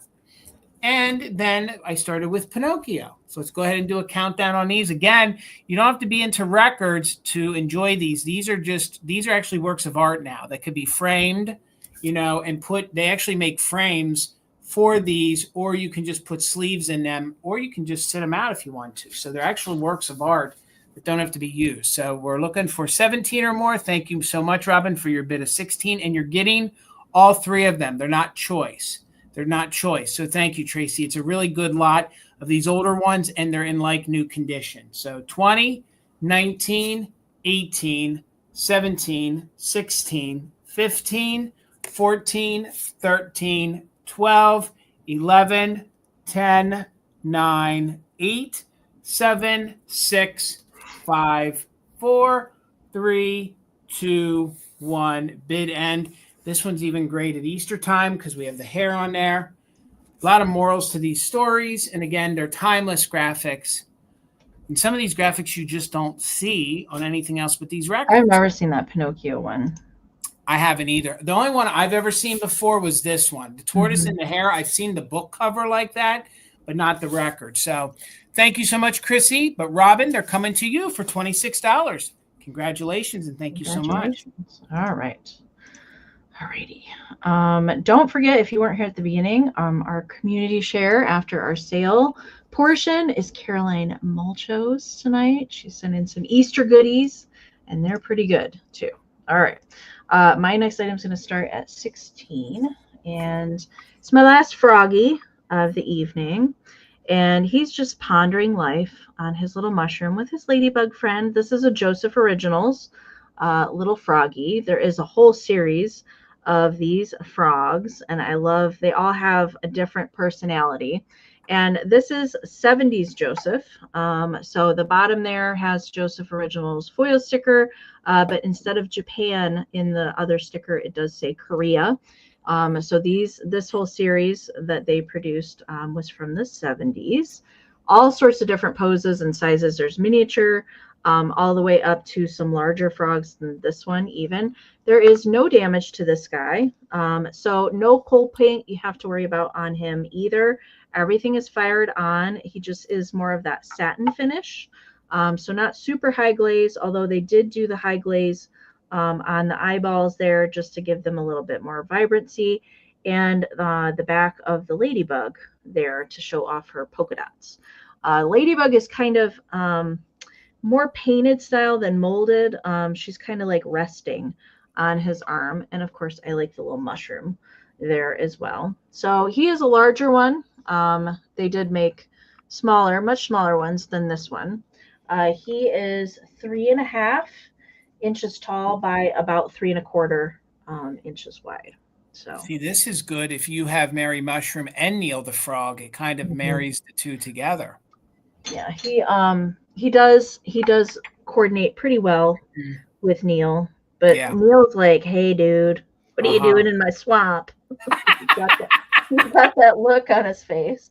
And this guy's just, you know, his head is up in the clouds. Maybe he's dreaming about flies. I don't know what frogs dream about. You guys come up with something. But he is pretty good condition for him. I don't usually see these bigger ones. Usually it's the much smaller, probably the size of the mushroom that I typically see for him. But we'll go ahead and keep it moving. We'll get Jason over here, and then we have one more round, and then we'll do our recap, and I'll bring him back. Right. Mine's going to be $16 as well, Amy, and maybe I'm trying to keep my dog and cat ratio even, so I have this fun. And he is flocked, but he is ceramic. So his bone is ceramic, so he isn't just one of those plastic flocked. He's a bank. So he is actually ceramic underneath. Maybe there you guys can see. So he is ceramic, made in Japan with his stopper. If you're looking for a fun, kitschy figurine or bank, this guy, I think, fits the bill. So like I said, it is ceramic underneath. He is completely flocked on the top. Plus, he has the fur that's added to him. So he's checking off all the kitsch boxes. So they did not flock the bone, but the bone is painted gray.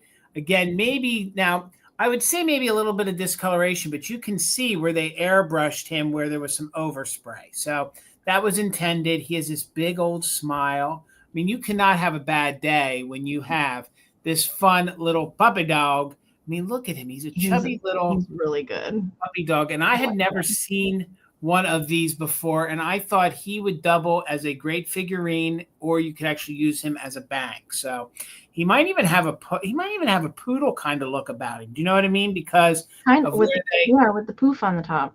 Where they placed. So if you collect poodles, that could definitely go with your poodles, and you can see where they did airbrush the paws as well. So he is marked Japan, like I said, and you can see where they of course didn't flock the bottom with the ceramic. So they're especially the ones that this is the older generation before they started to lessen the quality, not the quality, but they tried to cheapen how they created them to sell. So then you had like the plastic flock, so on and so forth. So he measures 6 inches tall. So he is a very nice large figurine. The eyes on here, the eyes are plastic. So the eyes are plastic and applied. No paint loss there either. So he is 6 inches tall and he is about 4 inches wide. So he is a super cute, kitschy little flocked dog. If you guys maybe have a niece or nephew that, you know, maybe you want to teach them how to save, maybe a grandchild or a child, this would make a great gift for them. And or if you're a dog lover yourself. I can't with those eyes. And again, you can see the mouth is maybe it's faint the way they painted it, but you can see it's sort of pink in there, and the eyes are applied. They're plastic, but nice bank. And what amazes me is that it still has its original stopper. It still has its original stopper, and of course you can see that it is made in Japan. So we'll keep it moving. We'll bring him back for the recap, but I think during the recap I might call him a poodle, because I'm feeling like he's a poodle now. I don't know. I'm thinking. I think he's a hybrid. I think you're right. He's a poodle and I don't know what else. I love him though. He looks like a mixture of dogs to me. Okay. Last round, you guys. Then we will do our recap and then move into our community share. Okay. So I found these together over the weekend, and I can't resist these little critters, even though the bunny does have some paint loss. All right. I found them together, so they're going to stay together. So we have a little made in Japan, these little tiny critters. We've got a little duck. I've never found the duck before. And the duck's got the little flower on the side. These are the cold painted little critters. And little yellow bunny does have some significant paint loss. But I couldn't leave these behind. They said, no, please take us with you. So I'm doing them as the pair. They're buddies. And they do have that red Japan stamp there on the bottom. I have never been able to identify a specific maker for these small little figurines that have the applied flowers. There's different colors. There's polka dot ones.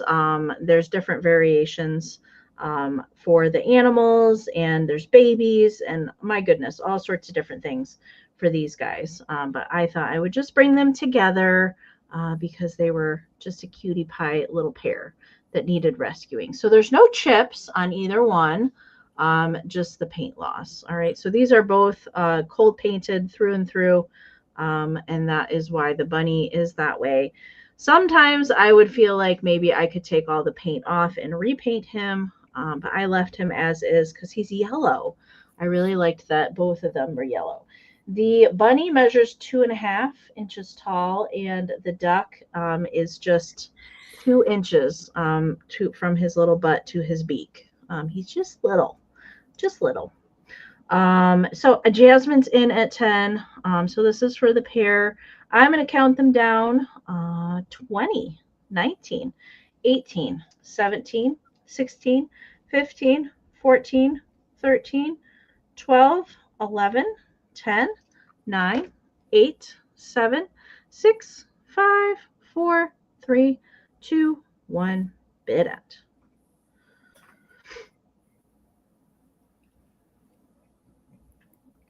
I don't think I've ever seen one of those in yellow. I hadn't either. I had not either. So I had to get him. Okay. Bid end is in. Jasmine, wow, I can't talk anymore. Congratulations. They are coming to you. Thank you so much. All right, $10, Amy, and you're going to get both of these. And I know you guys love hot mitts, pads, whatever you want to call them. Oh my gosh. These are homemade anthropomorphic pineapple, and these are your hot pads, but these are actually your hot mitts, okay? So I did a little research on these. So you're going to get these. I think these were actual kit where you then would sew them and make them. They are in very good condition. So what these are meant to do is they're meant to put in your hands, and when you went to the oven to get your hot Pyrex dish, you would take them and then you would grab the handles with them and then you would take it out of the oven. Okay, so that's what these were supposed to be. So I love these. These are in really good condition. It's actually a set. So they're actually looking at each other.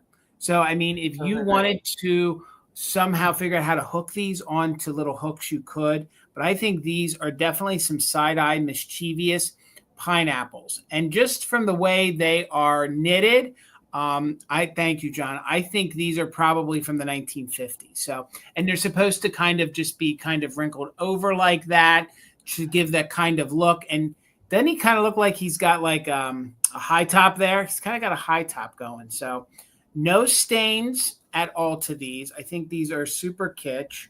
We actually found these in Allentown. I forgot I had them. I was supposed to bring these to, I think I was going to try these at the Flower Power sale, but I forgot I had them. But I thought, how great are these? You could even say that they, yes, you could, John. They do pine for, they do.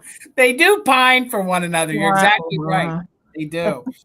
And they are a set because they do look at each other. Like, guys, come on. If you have a retro kitchen, I mean, these are going to look fantastic in your retro kitchen, and you can actually also lay them down and use them as hot pads if you want to. But the purpose of these is you can actually see where they have the almost like an insulation here on the inside, and you're supposed to put it in your hand, and then you're supposed to grab your hot Pyrex dish here by the handle, and that's how they're supposed to work. So measurements on these, they are just about 4 inches tall. They are probably one of a kind or from a kit. Some of the ones that I found online, they were small and they weren't necessarily fruit like this, but they were made to fit into the palm of your hand so that you could, grab said item. They're not like going to be like the big oven mitt that you put your hand up in. So again, I think they're really kitschy. I think they're really fun. $10. You guys, you could even gift these as a Mother's Day gift if you wanted to. But again, I think they're going to be fun in your Anthropomorphic. I think these would be epic fridge magnets too. Oh, I didn't even think about that, Amy. Yeah, if you put a strong enough magnet on those, you definitely could.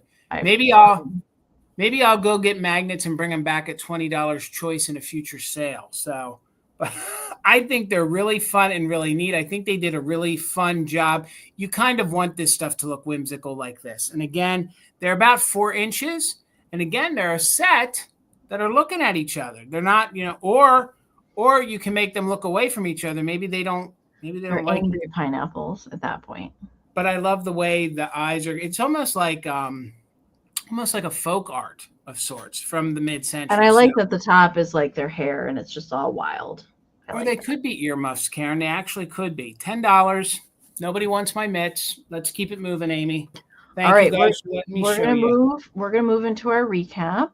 So we're gonna bring back anything that didn't get claimed the first time. Maybe you weren't here or you missed something. We'll bring it back one more time.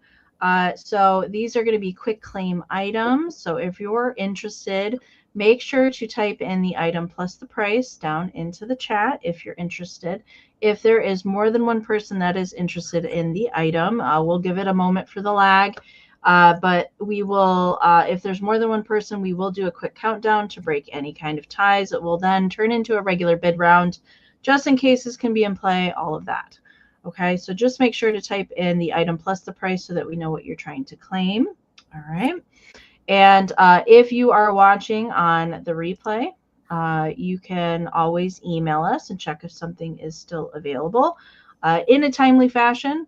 As we both have antique booths, usually those things move on to their new location. So if you are watching this and there's something that you're interested in, do make sure and email us right away. Okay, so here is our recap time. Jason, I'll have you go first. All right.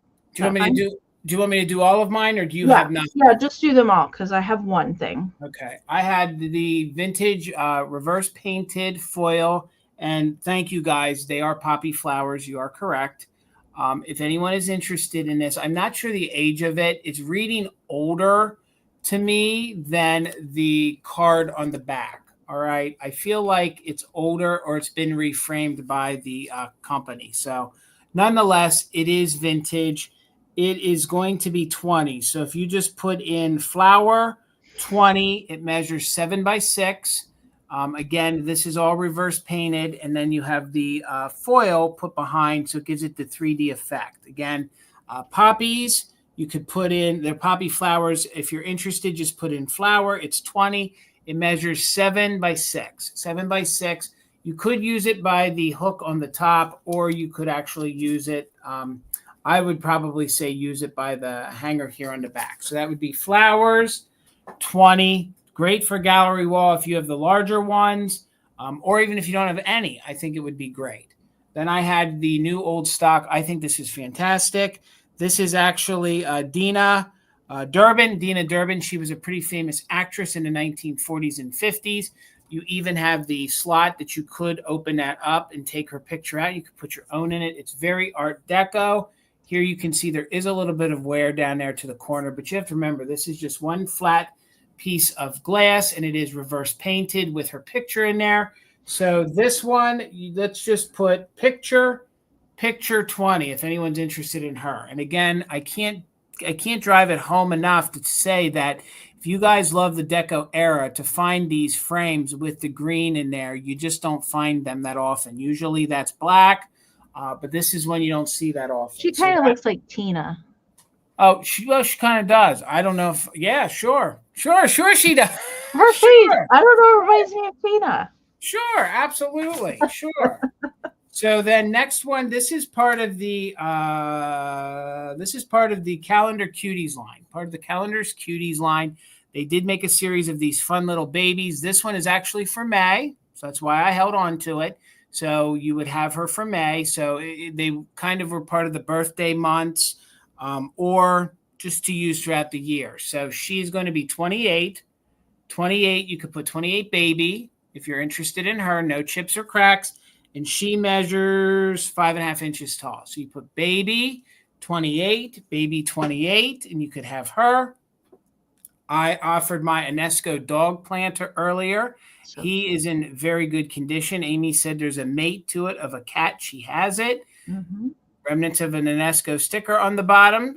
No chips or cracks, just some crazing to it. It is a planter, could be used for other things. 18 planter on him if you're interested. Great piece to use for other things, makeup brushes. I did show him. If you're interested in him, you'd put bank 16 on him. And the oven mitts were 10. So I got you, Chrissy. Thank you so much. Got you, Chrissy. Let me write you down real quick. I'm a little tired, guys, so bear with me here. It's been a long day. So the oven mitts, if you're interested, you could put pine, because I really like John. They do pine for each other. Just put pine. I know they may not be reading great on screen, but they're not dirty. They're not soiled. They're in very good condition. They're supposed to look kind of wrinkled up like this for their purpose. So you can put in pine, $10, and they could be yours. Thank you so much.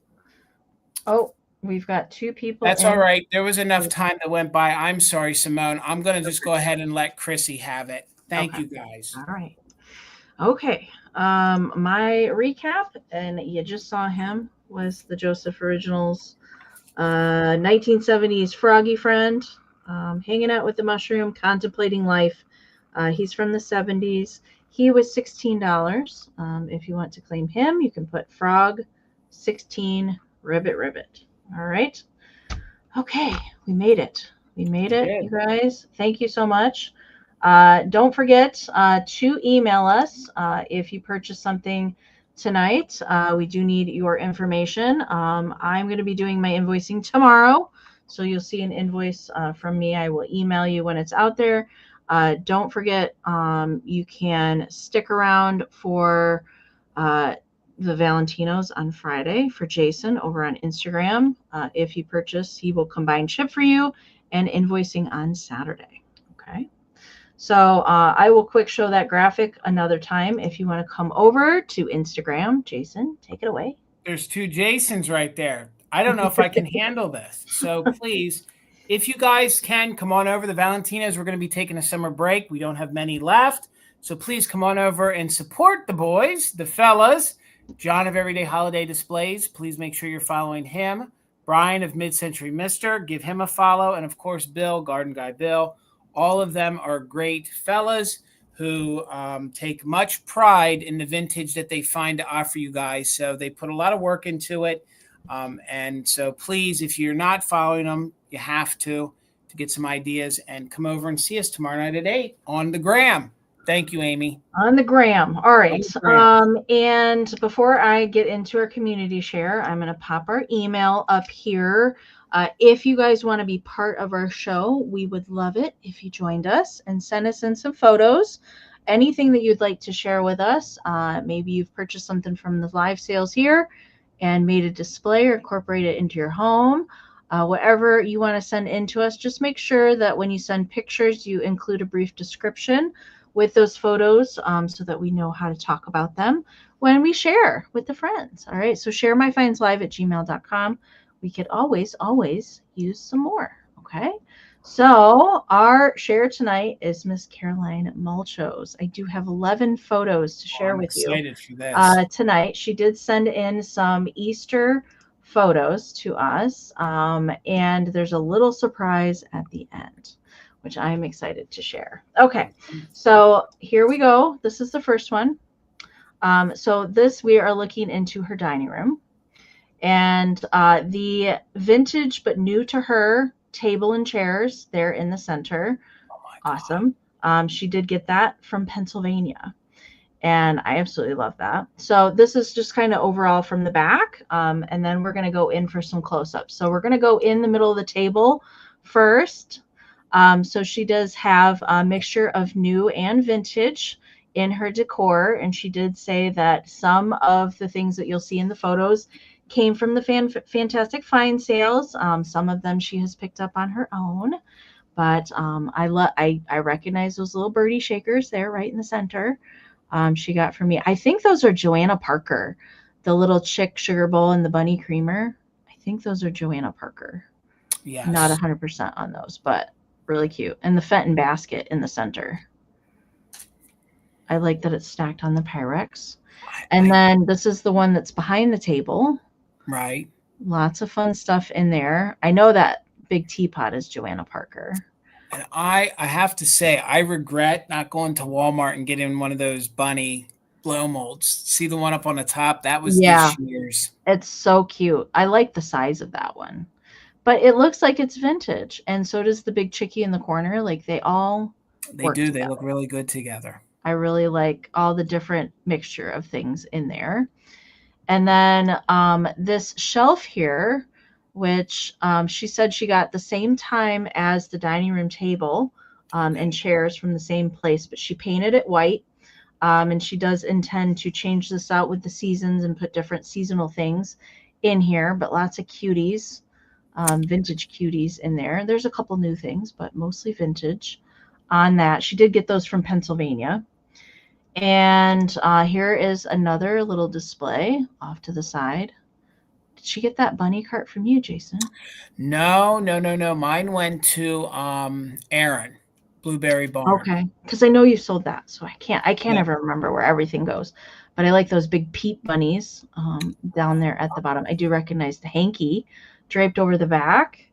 And then here is, look at that basket full of cuties. It's good. I love all those plush bunnies, especially that big yellow one. Really so cute. Good. And that chick blow mold, adorable. And here is the banister. She's got all the peep bunnies going up and down the stairs. Oh, good. And the pink garland, I'm here for it with all the eggs. Me too. Here is another different display. She's got the Jay Chien bunny cart there on top. I love that pretzel tin. Look at the advertising for the pure and the pure egg colors coloring. That is amazing. God. Yeah. And then this wreath here, which is covered with kitschy things. She said she got that from American Daydream. Oh, okay. All right. She purchased that there.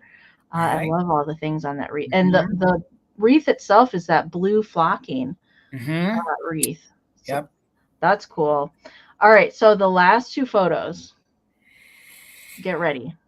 Oh, God. So, not only do we have Easter, but we have Santa has joined the party at Easter. A pink Rushton Santa, no less. I love that you put bunny ears on him, Caroline. Good. That's hilarious. Good, love it. But not just one. Oh no. Oh my God. We have 3 Russian Santas. Oh my God. I love that. And that bunny is so happy to be hanging out with them. He is certainly so happy. I love that. Right. I love the fact that all the Santas, get to wear bunny ears that match. And, even the one, he's still got his Coca-Cola bottle. Santas can be year round. They don't have to just be for Christmas, as we have learned tonight. So we'll go back through all the photos one more time and look at everything. So cool. I love the mixture of everything in here. And definitely we recognize some things from the sales that Caroline purchased. So thank you, Caroline. Thank you so much for supporting and showing everything that you do with your displays. I can't wait to see more. I can't wait to see what Christmas is going to look like now that we've got a taste of the Rushton Santas. So much fun, colorful things going on. Bunnies by the bread box. I just love it. I know. So good. All right. That's all, you guys. Thank you, Caroline, for sending all those in. That was super fun. Thank you all for sticking with us tonight. Yeah, Santa sneaked into the Easter party. That's exactly what happens. Santa can be sneaky sometimes. Thank you all for hanging out with us tonight. We appreciate you guys so much just hanging out with us and supporting us week after week. And we will be back next Thursday for Fantastic Finds again. Definitely go over and check out the Valentinos on Friday over on Instagram.